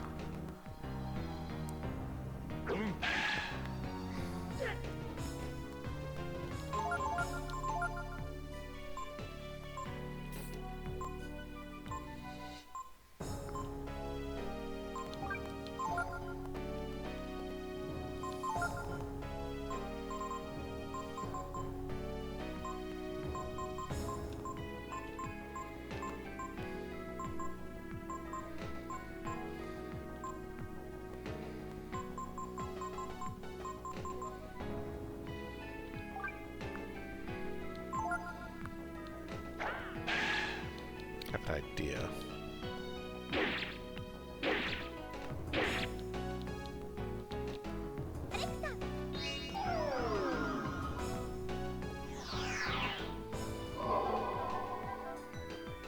I've never had that actually take any AP from anybody. I don't know why I keep trying to use it.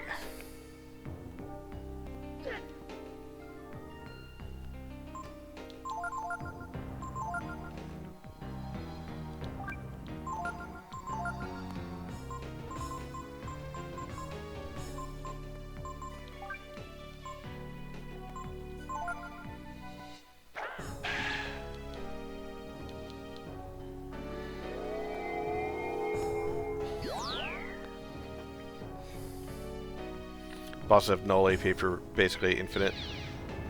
No, I get that. It's just that I've also had it do 0 for random monsters as well.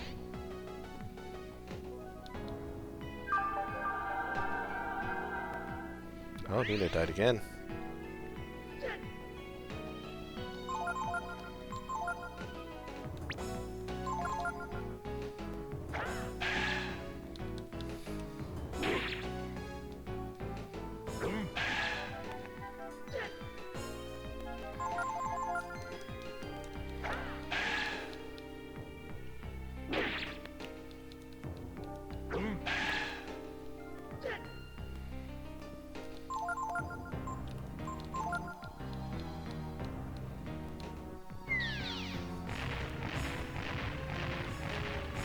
Actually, it's primarily using fire attacks, which don't do too much damage to Lorf, and Gar has a chance of healing from, so...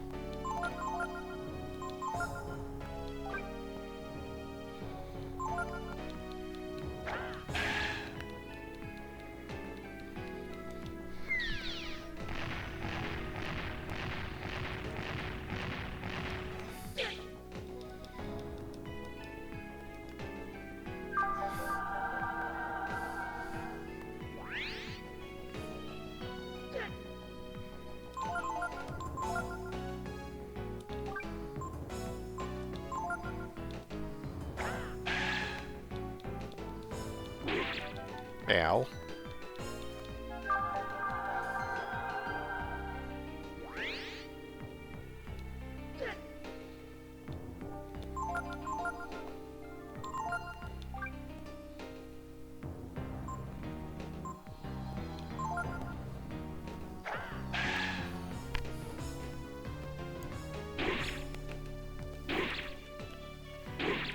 Ooh, survived with 1 HP. He's probably gonna die next turn, but hey.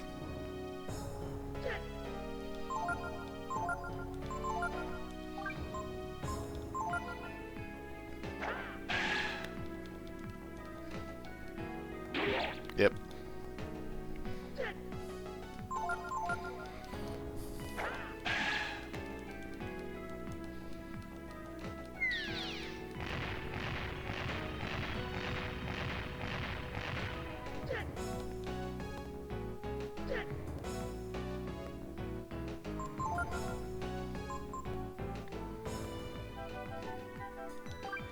Let's do this.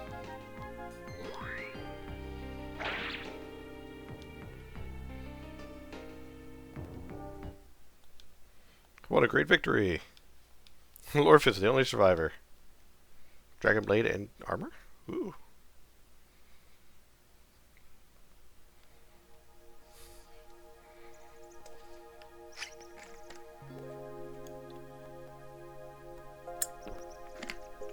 Lorf. My enchiladas. Miri is right. They're a little bland. Look at us. The Brood. All we know how to do is fight and kill each other like this. But I didn't ask to be Brood. I didn't ask for the power. Just wanted to be with you, Ray, and you, Lorf, my family. Haha. That'll just be it all.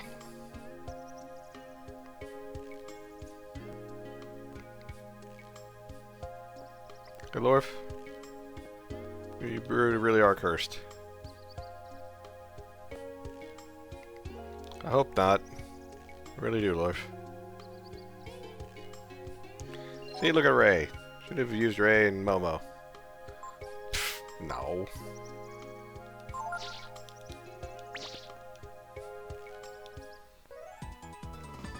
Looks important. Found a soul gem.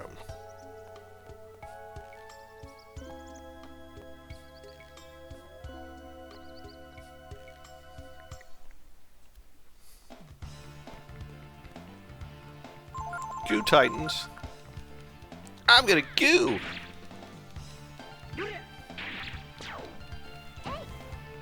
So what is it?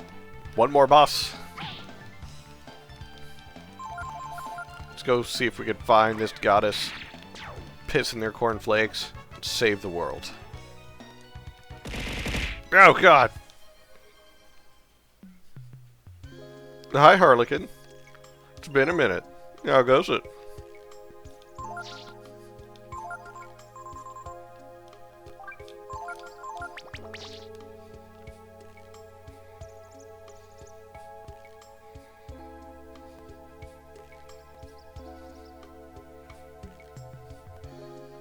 Oh wait, do I have to go like all the way back? Yeah, now I remember. There was those shit, those lasers. Using wisdom seeds like candy. Damn right I am.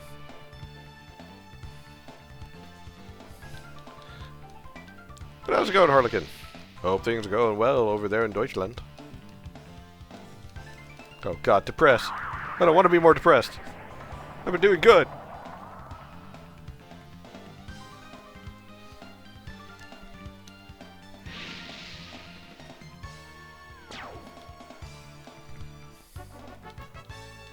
Been playing Windrose. Great game.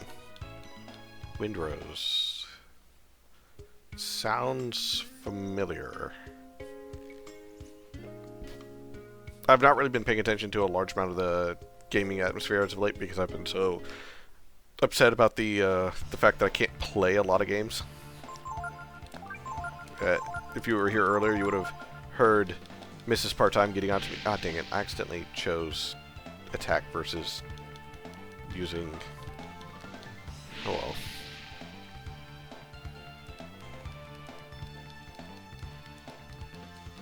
But, I literally do have to be careful with not overusing my thumb because it can mess up like everything that I've been working for in regards to getting my hand back in working order.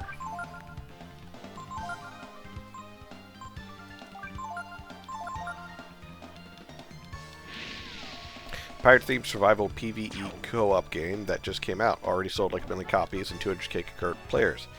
Finished the early access content in about 95 hours. Starting over again right now. Oh. I'm always very iffy about early access games, or anything that's marked as early access. Because it's just like, the fuck do you mean I gotta pay for an early access version of the game that it might or might not actually come out?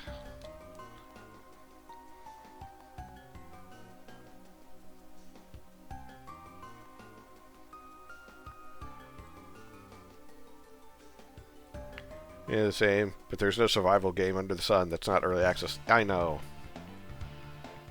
Honestly, it's kind of annoying. Because it's like, what do you mean it's early access? It's been in early access for 50 fucking years. Oh no, it hit the foul weed to wake it up. Now it's going to give us the sloppy toppy. Or not.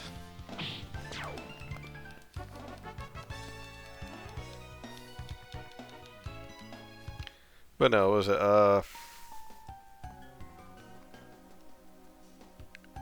how many survival-esque games out there? Thousands of them, right?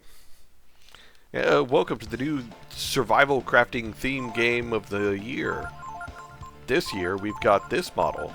It's kind of the same as all the other ones, but it's different, we promise. No, not hypnotize.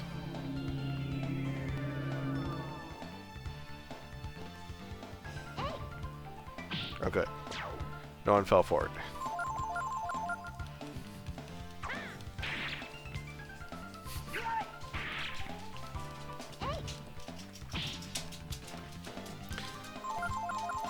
Well, it's a good genre to early access in. Not like you're waiting for more story or anything. You always come back later and do another run when new content drops. Yeah. Most bank on being realistic. I think I kind of hate the realistic aspects in some of them, to be honest. I'm a sucker for survival craft games. Don't need to be different. I'm gonna buy it anyway. The quirked up ones are usually fun.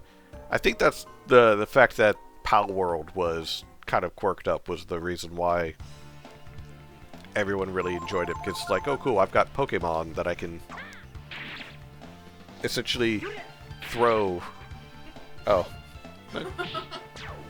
You're good, love. I planned on it, yes. Because I was also going to put it out by the curb. Yeah. Today's Monday.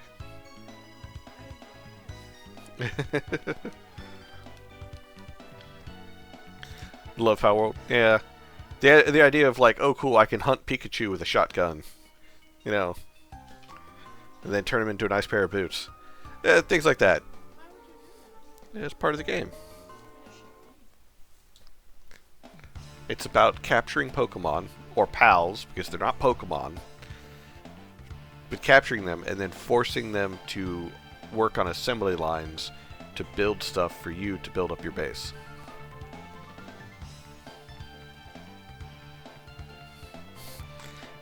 Chat, she's shaking her head judgingly. I don't think she's buying it.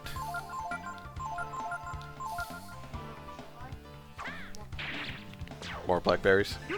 I'll put it on the list. If we get into the budget, then we'll buy more blackberries. Playing Pal World was fun, but in hindsight, it's really just a whole lot of half-baked ideas. That is a lot of survival craft games. Even Enshrouded. Yeah, prove it's Monday. Shit, that's good. It's Monday because out there someone is quoting Garfield. Time to go to my pal dealer, the legal one, right? The legal one, right?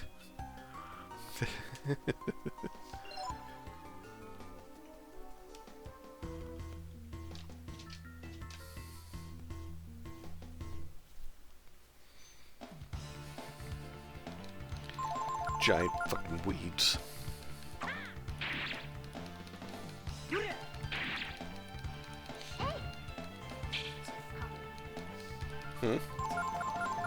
Yeah. It honestly kind of reminds me of those chompy plants from Mario.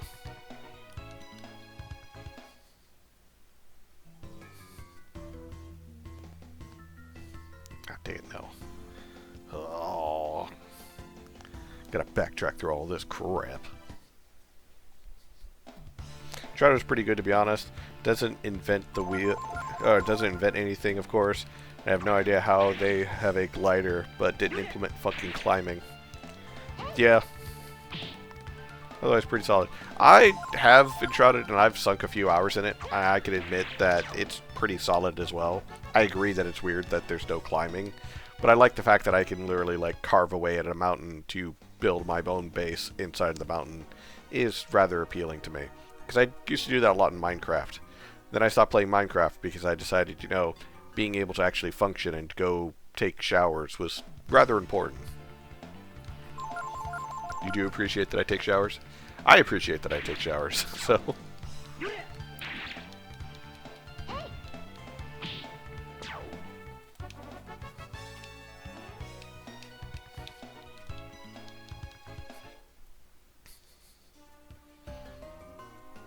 Oh boy, oh boy. Nothing like backtracking in old RPG games.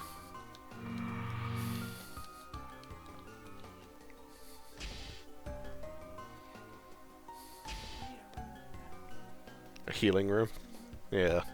Would be nice. Just gonna find the woman that appreciates your natural brand of smell. Gross. I will say though, I do like everything smell like house Yeah, but then you fuss at me for going outside and doing yard work. right now, yeah. So I'm down a hand. It's fine. Actually, you know what? I'm not fighting this thing because I'm not dealing with it killing me, and it's been too long since I was able to save. For a second, I didn't know if you were talking about me or the game. Yes.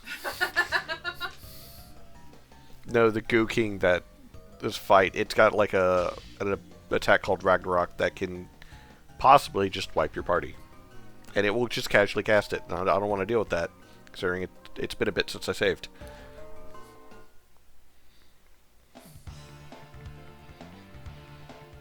I don't want to deal with you guys. I just want to get to the save point that I know is down there before I try and get to the last boss. Because I'm pretty sure all is left is the goddess that I get to stab, stab, stab repeatedly.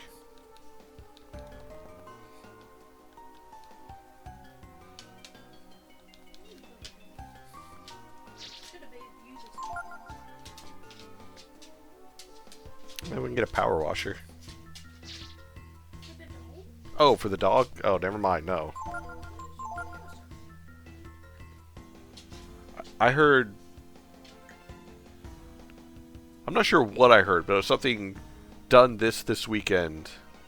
Yeah, I said you booger, but I should have made you this weekend since I couldn't make Jerry this weekend. Oh, yeah, no. So I'm gonna have to leave it to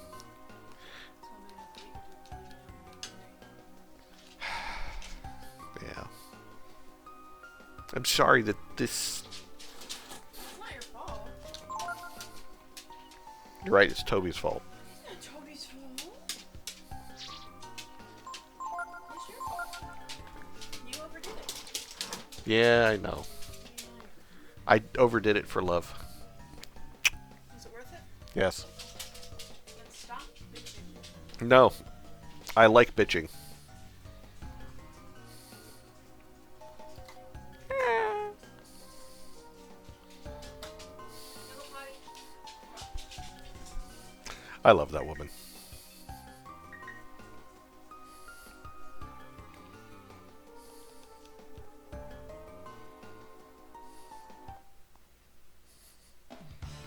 Okay, so try to remember where I need to go with the card key.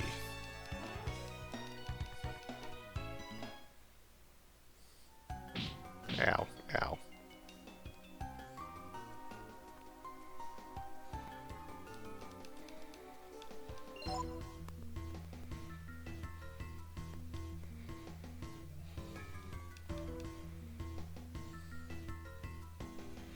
Okay, I got card key B from the Chimera.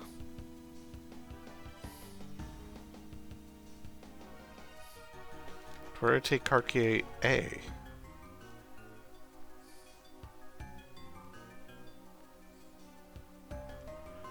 The rooms below. Ah, right. Thank you. The police are outside. The police are outside. They pull someone over, or?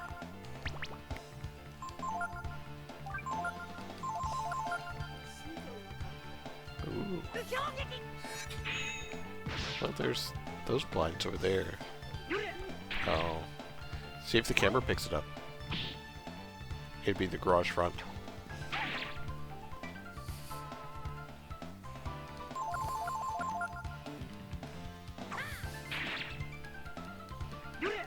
Sorry. Mrs. Part-Time has noticed that there's police outside. They have pulled someone over and she wishes to be nosy. Which, I'm not going to blame her. There are times where I'm nosy too. Because it's like, we could hear faintly, like, people fighting a few houses over. So we pulled up our security cameras so that way we could go and see.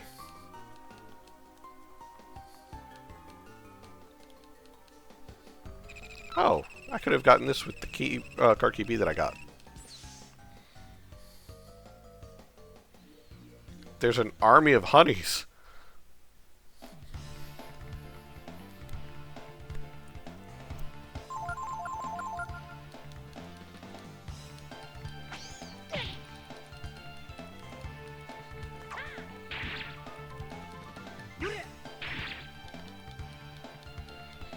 No. No sleep. Don't sleep. They'll suck you. They'll suck you off. Damn it, everybody.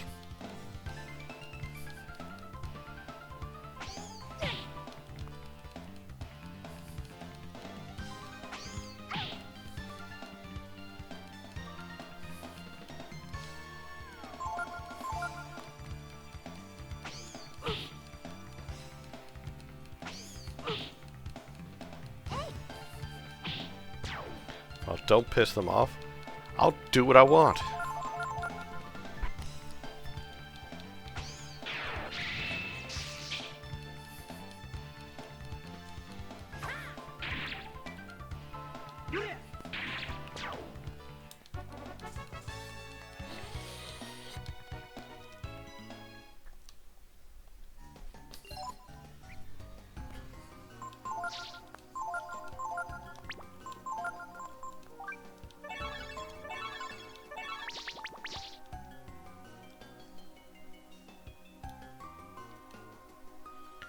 Would you like a navigator? Those are navigators I've lined up over there. They're guides to the Miri Orbital Station. They contain numerous safety features as well as keys, called navigator codes.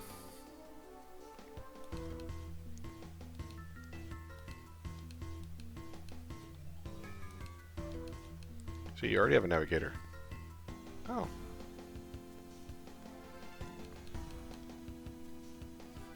I get the feeling that taking this is going to make them mad. Demon's Bane. Oh.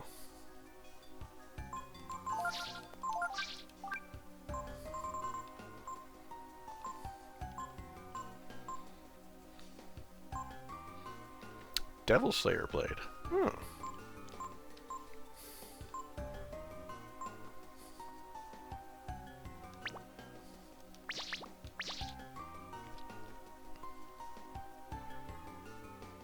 Oh wait. I should talk to them as Momo.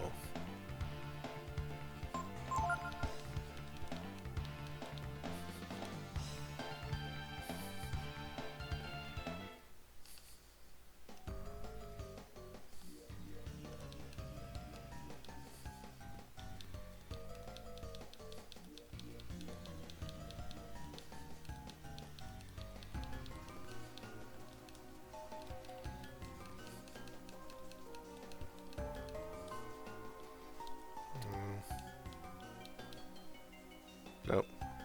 No difference. Okay.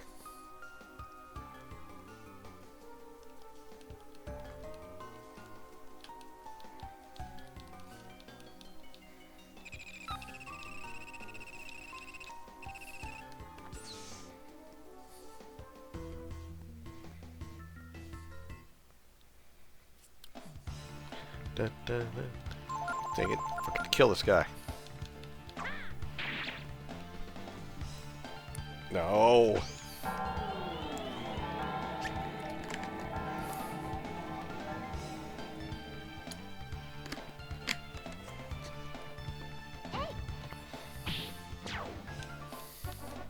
Thank you, Momo, for being so useful.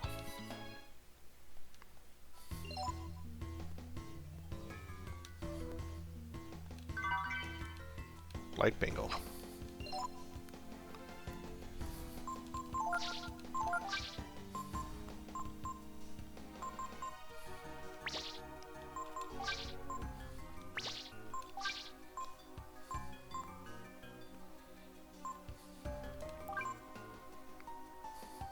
Oh, that's what he already has.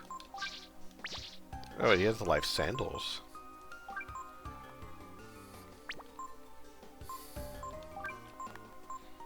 So it's pretty much the life sandals. So I can further increase his chance of not getting status effects. Alrighty.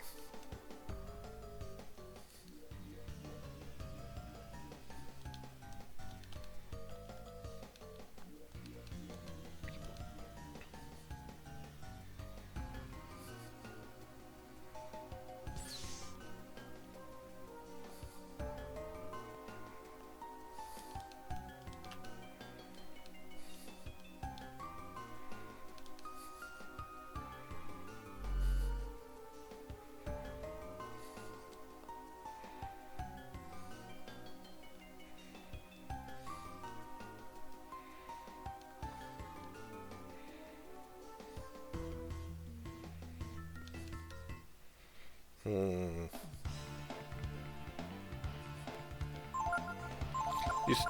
You said I have a lot left. Would you say, like, a lot left in the sense of, oh, I'm trying to 100% complete everything, or a lot left in, oh, there's a lot of story and such still left?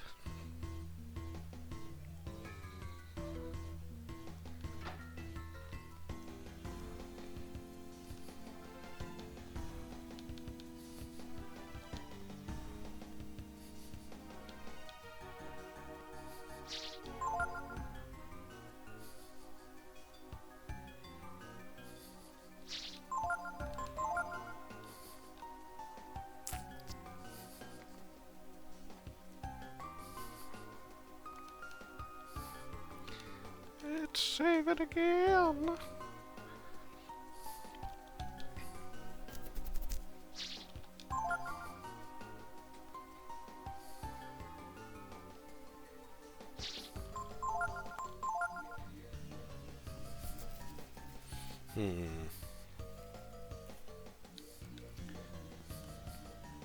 I think I should still at least get a PlayStation 1 memory card. Even if I don't use the PlayStation very often, having a good memory card is probably still a good idea. And then, like, continue on to essentially play the games that I want to play on my emulators and such, because that way I don't have to worry about data corruption. About saves failing me, or anything like that.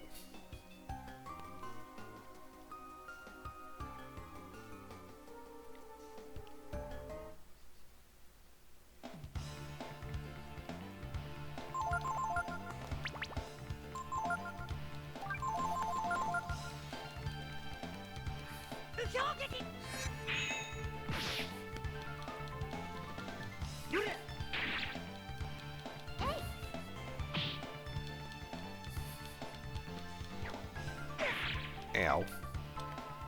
All that for 60 points of damage?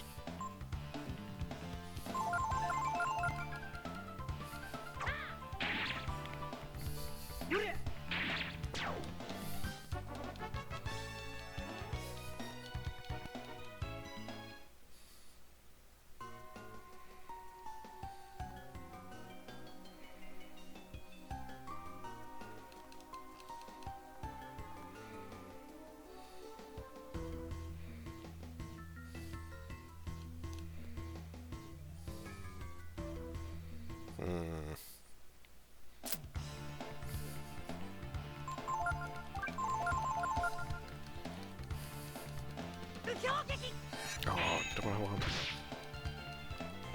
hot brownies? I don't want any brownies, but oh well.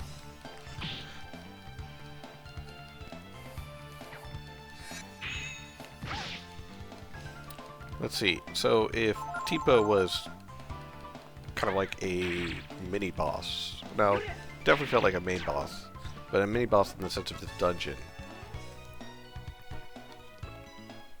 that would put them at the second boss for this dungeon.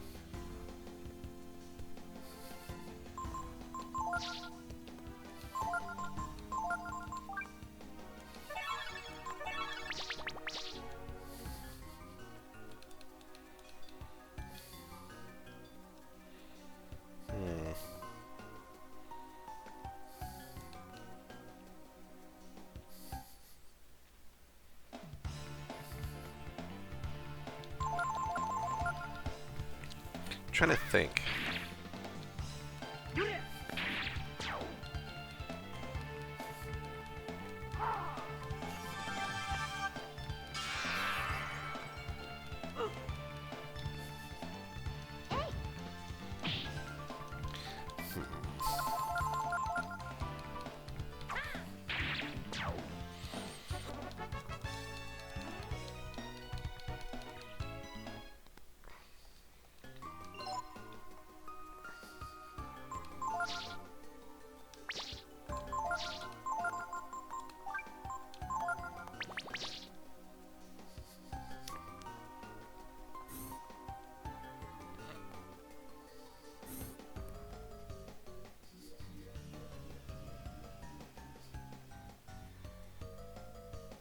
Well, we're just right back here.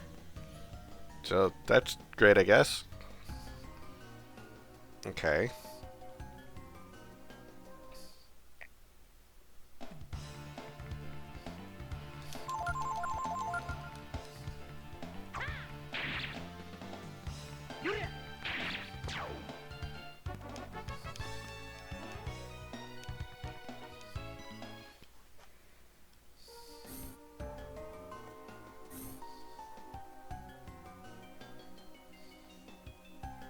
Ah.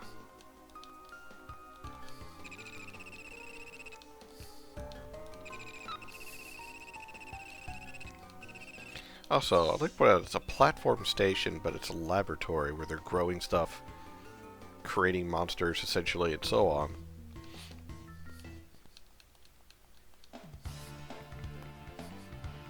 Oh, cool. They're more powerful here.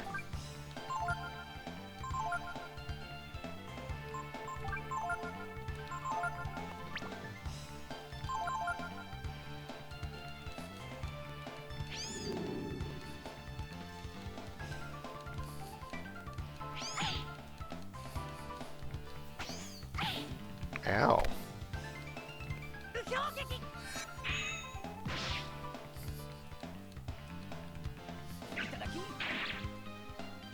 Couldn't steal anything. Okay.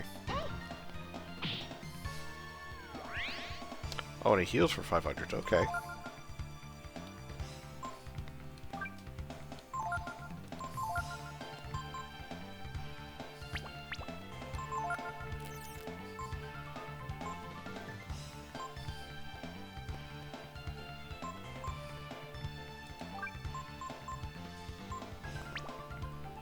Don't know if I want to cast that on them.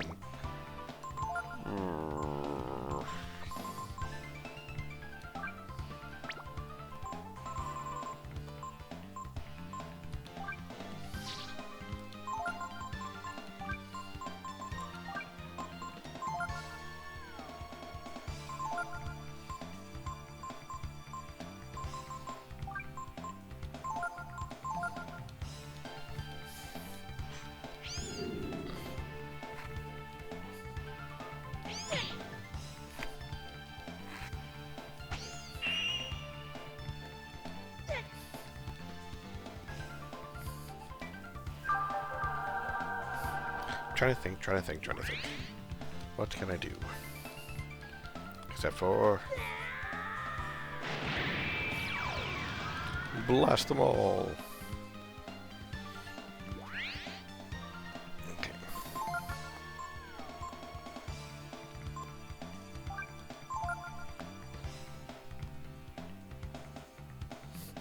Love this part. Hey, you know the fodder that you were fighting? Yeah, those were the weak ones. Yeah, I figured that.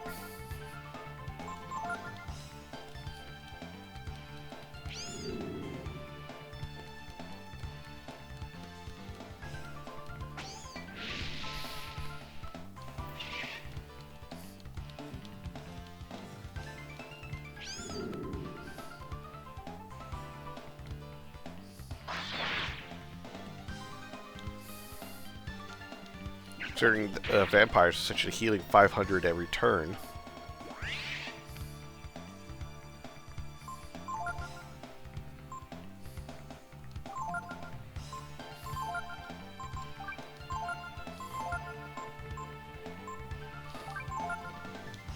Fuck, let's do this. They're all faster than my crew, so... Ugh.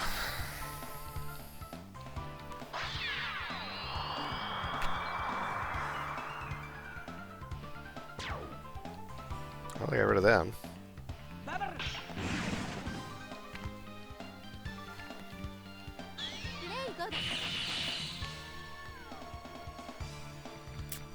High magic defense. Okay. Heals 500 every turn. I don't know if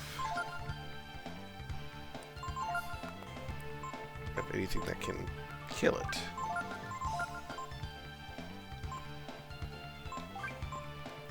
See if heal hurts it. It's flustered. It just casts death.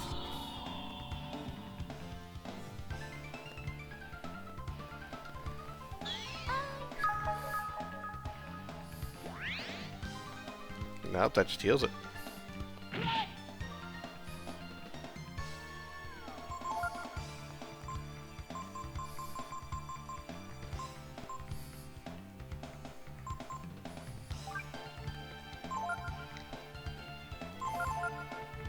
I don't know if I have anything that can actually hurt it enough.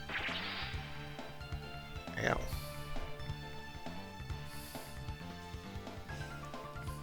Triangle, X, triangle, X, triangle, triangle, square.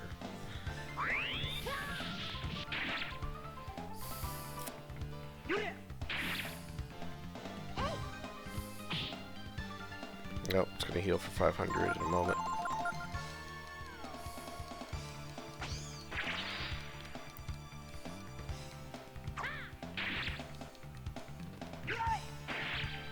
Ooh, got a crit at least.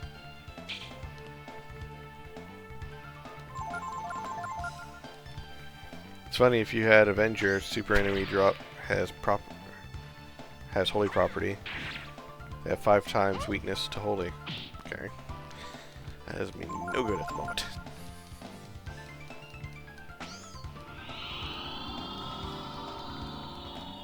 No, Ray.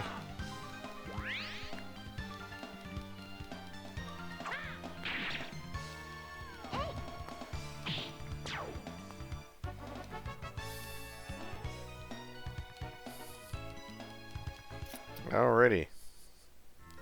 I now know the proper direction that I need to go. But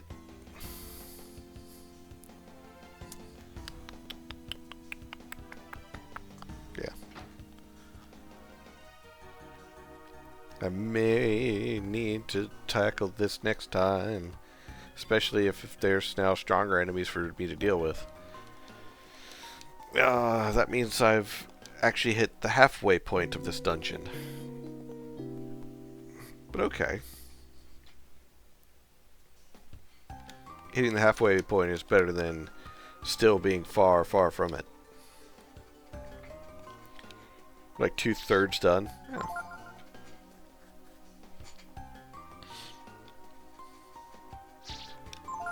We'll tackle that last third next time, and then also talk further about replacing Retro Mondays with essentially other indie games instead.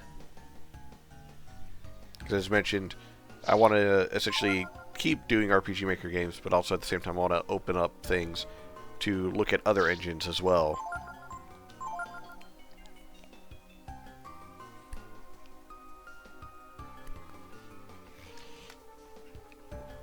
Go figure. Tipo and his giant forehead makes him related to Lorf. Oh, but that's a big forehead too. RPG Maker just ain't bringing in the views. It does sometimes. I think what it is, though, is honestly it's more of I kind of want to branch out more and showcase pretty much just indie games in general, not just RPG Maker. And while RPG Maker has helped me kind of like find my footing in my niche, I don't really want to fully step away from it. I still want to showcase games that can be made in it because of the fact that it's a very hobbyist kind of thing, and it's so easy almost anyone can make a game in it. Or rather, so easy anyone can make a game in it. The quality of the game is the questionable part.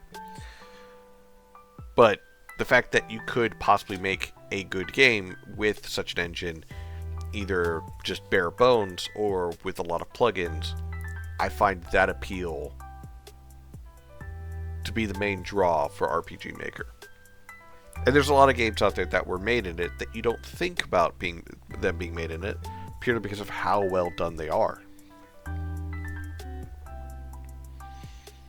Yeah, the Teppo Brood is leftover connection from Breath of Fire 1. That game starts with the supposed war against dark dragons and light dragons. This is not the Brood War. Of course it's not the Brood War. The Brood War is about brooding. Or brewing coffee, I think. I don't know. I can't remember. It was 50 years ago.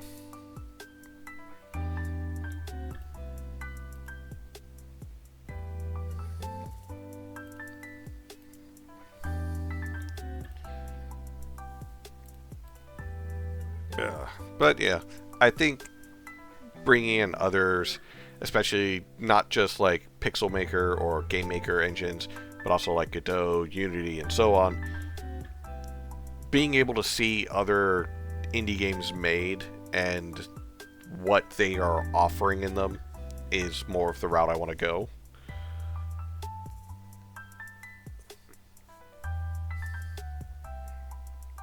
So yeah, I think when Breath of Fire is finished, that's what we're going to do. We're going to replace Mondays with indie games, and we'll continue to showcase RPG Maker games, but we're also going to mix in indie games moving forward. And of course, like I mentioned earlier, Saturdays are going to be the roulette days, where I'm going to essentially download a whole bunch of different games and essentially pick them at random of the 3 that I'm going to stream, and they get an hour each. If they finish before an hour, cool, I'll just move to the next game. But they essentially get an hour each of showcasing their game, how good it is, ups and downs of it, and if it's good enough or it has a good enough impression in that first hour. If there is more content to the game, then it will take a slot in the weekly rotation. At least you played 2 Legendary Gems. Yeah. Legend of Legaia was definitely an interesting game, not one that I was even aware existed. Breath of Fire and, the Fire Emblem games, I was aware they existed. I never played any of them, but I was at least aware they existed. But Legend of Legaia, no, not even a clue.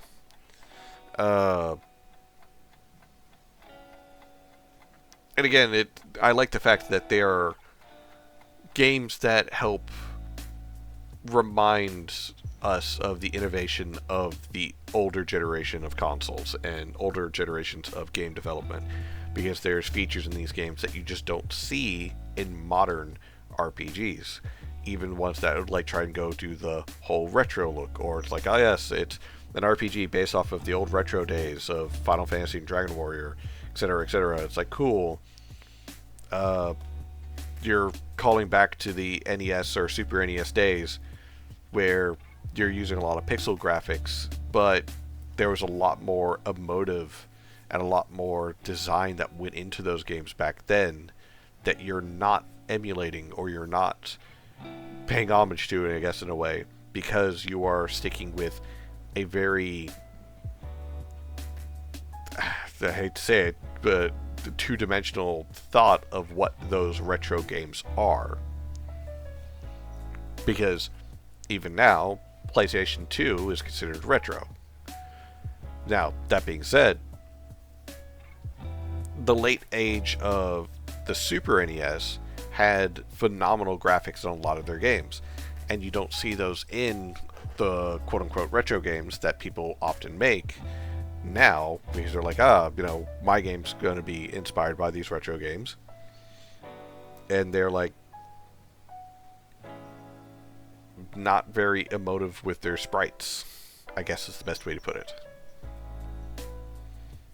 I don't know. There's a lot that people either forget about or they don't even try to emulate into their own style or into their own games when they talk about being inspired by classics. Emotive sprites cost a lot of money. It's true, and I won't deny the fact that this is an expensive thing. Just use RTP and call it Final Fantasy Retro. Easy. Yeah. But at the same time, again, it really goes based upon like what kind of retro you're trying to go for. As designers and developers, we should be trying to push it to the limit. Push not only the engine to the limit, but our skills as well. I know it's rich coming from me, considering I've not really designed anything that I've put out to anybody. But at the same time, trying to improve upon your skills so that way you have something that you can showcase and be like, hey, you know, do you remember way back when you played this game as a kid, how it had, like, it has mentioned emotive sprites where they moved, they blinked, they did certain actions that were unique to them and helped convey an emotion of a scene. Well, we've got that too. We got that in this. But nowadays, you don't really see that. I think the most you see is, was it, not low. Is it low? The 8D character creator. Yeah, it's low. Where that is becoming more common for people to use that. It's got the 8-directional sprites. It's got a whole bunch of pre-created animations in it for them all to do the exact same thing, so on and so forth. And it's becoming kind of like a bit of a standard of like, oh yeah, if you're trying to emulate a certain type of game or a certain era of gaming, then you're going to use this. And you're going to look the same as everyone else.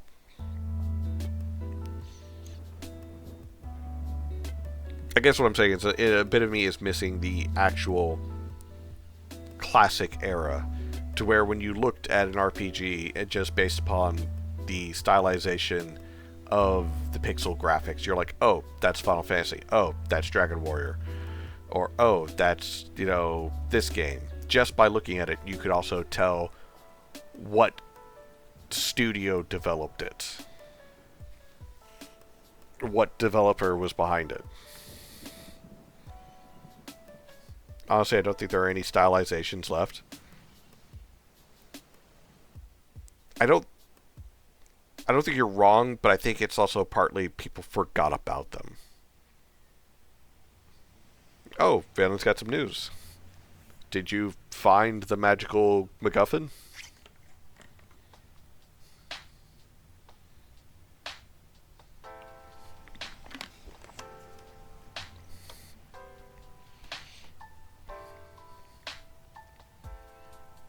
Midwest says he's going to play your game on a stream. Awesome sauce. Midwest up. We like Midwest. Midwest is not up. Where's Midwest? He was going to stream today. He was supposed to start streaming 30 minutes ago.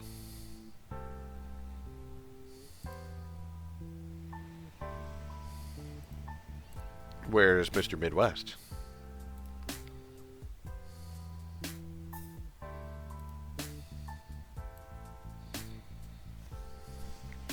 You got like pixel art, and you got Lowe's kind of paper dolls looking style. You got the quirky designs in the 3D space, and you got low poly crap. The rest is kind of looking to be photorealistic, which is like the worst look. Honestly, I agree with the whole photorealistic being the worst. And oh shoot, who was it? While we wait for Midwest to wake up. Hold on, let me.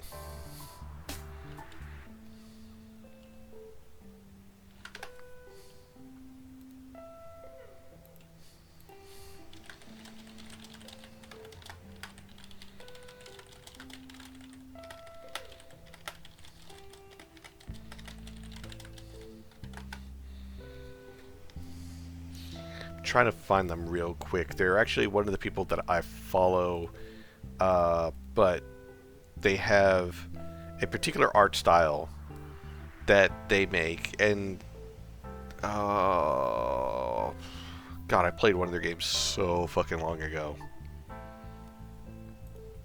Before the time's of Valence, before the time I actually started writing my reviews, and I was just more of showcasing people's stuff.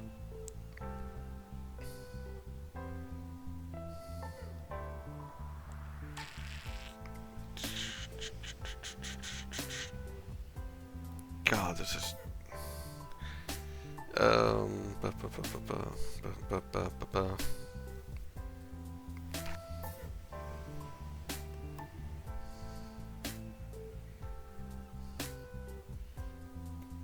trying to find them real quick, but there is a particular dev who I have done 2 of their games, and they've got a few other ones, but they have a very particular art style, and they kind of more do kind of visual novel-esque, but their style of drawing is what I find to be the most interesting, purely because it has that unique look and feel to it, and I feel like that's the most important thing. Heck, you don't even have to go something with like as super high definition or super detailed. Fucking Shoe Stealin', the guy who made Ark's Wonder Dungeon. That whole game looks like it was drawn in MS Paint, but it still has a lot of character and essentially vibe to it, to where it feels good just playing it. It's quirky, it's weird, but it's honestly really good because it's quirky and it's weird. And its art adds to it.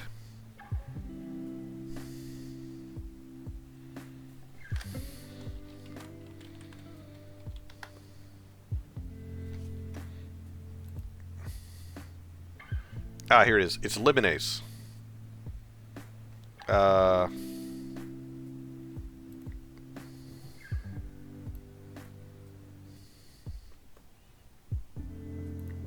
back over to the normal stream.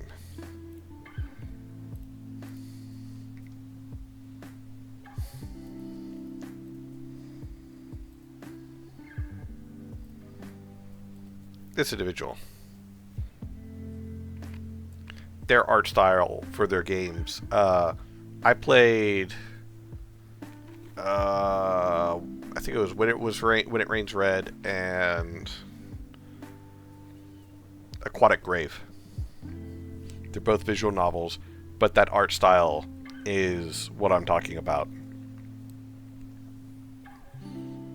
The fact that they can make games with this art style is what's impressive, and what a lot of people should try and do. Not just this art style, but rather having a better hand-drawn look.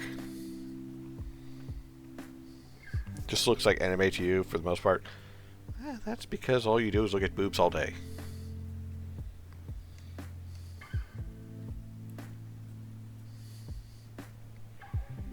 Honestly, the lip thing reminds me of Kim Possible, just gonna be honest.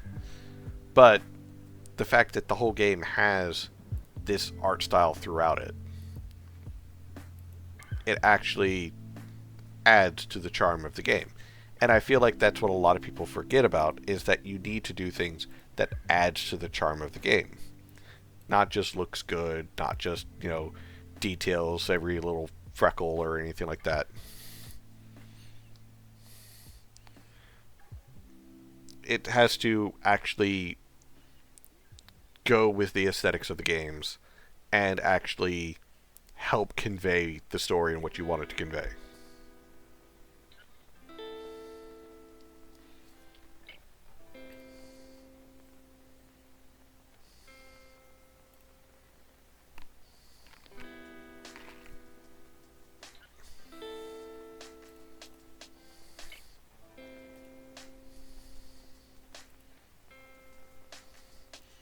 Let's see.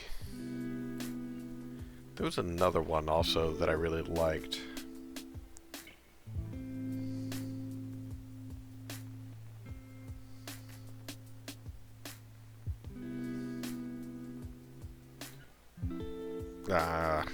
I'll find it eventually.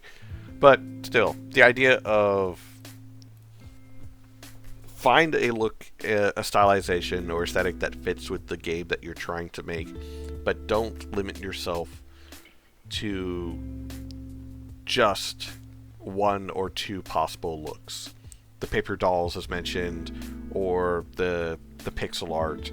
Because I like to point out, pixel art goes way beyond what a lot of people limit themselves to. Alright? Because I like to point out, there is 32-bit pixel art, but a lot of people, for some reason, limit themselves to 8-bit and 16-bit. Go further than that. Go beyond, you know? Give more depth, more color, more detail to your characters. Allow them to emote, to make poses. Limit themselves. People are broke. Yeah, I get that. 8-bit and 16-bit shit free everywhere. Yeah. Don't be wrong, I get the appeal of like, oh hey, I don't have to spend a lot of money, or oh hey, I don't have a lot of money to spend on this project, but I still want to make something. If that is all that you can do, then that is all that you can do. But, and here's the thing, if you have the ability to pick up a pencil and draw, it might not be great, but you're able to draw well enough to convey what you want to convey, then do that. I like to point out, this PNG, this whole thing that you see that talks for me, because I don't like being on camera, I drew myself. It went through multiple iterations before getting to this version, I guess is the best way to put it. There were some where he's a little more squat or a little more thin and narrow. There was ones where I didn't have glasses or I didn't have a beard, so on and so forth. There was a lot of different variations of this before I settled on this. I do like the pipe, and I don't know if I'm going to really get rid of it either, because I like the whole bubble pipe. But I feel like the idea of, oh, I can't draw that well, so I'm just going to go and, you know, use AI or just use 8-bit or something like that to try and, you know, use that instead. I like to point out, fucking 7 Days. The game 7 Days is a great game, and it's all hand-drawn. Alright? Again, there's no real excuse anymore for not using what you can make.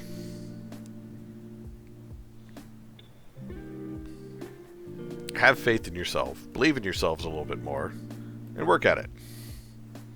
That's all I'm saying. And, if possible, I'll showcase it. Oh. Alright, let's see. Is Midwest up? He's not. He has not responded to my message either, so I'm guessing he is really running way behind. So unfortunately that means I'm going to have to throw you guys at Kuro. So, as always, bully Kuro. And, yeah. Alright. Ladies, gentlemen, you wonderful Technicolor rainbow of individuals, both inside and out. As always, I greatly appreciate every single one of you. Valen, Harlequin, F-Zero, Parmless if you're still there, BG, I appreciate every single one of you. Cly, also I appreciate you popping in earlier. I don't know if you're also still there, but I plan on essentially trying to keep the... I just heard a bip.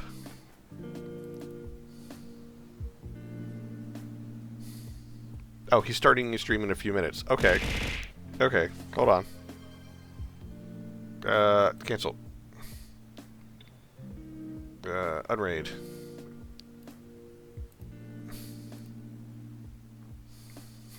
What? Ah, why'd you throw stuff at me? But yeah, as far as Something went wrong. Try running that action quicker later. What? Why do I have an error on my screen now? Balin, what did you break?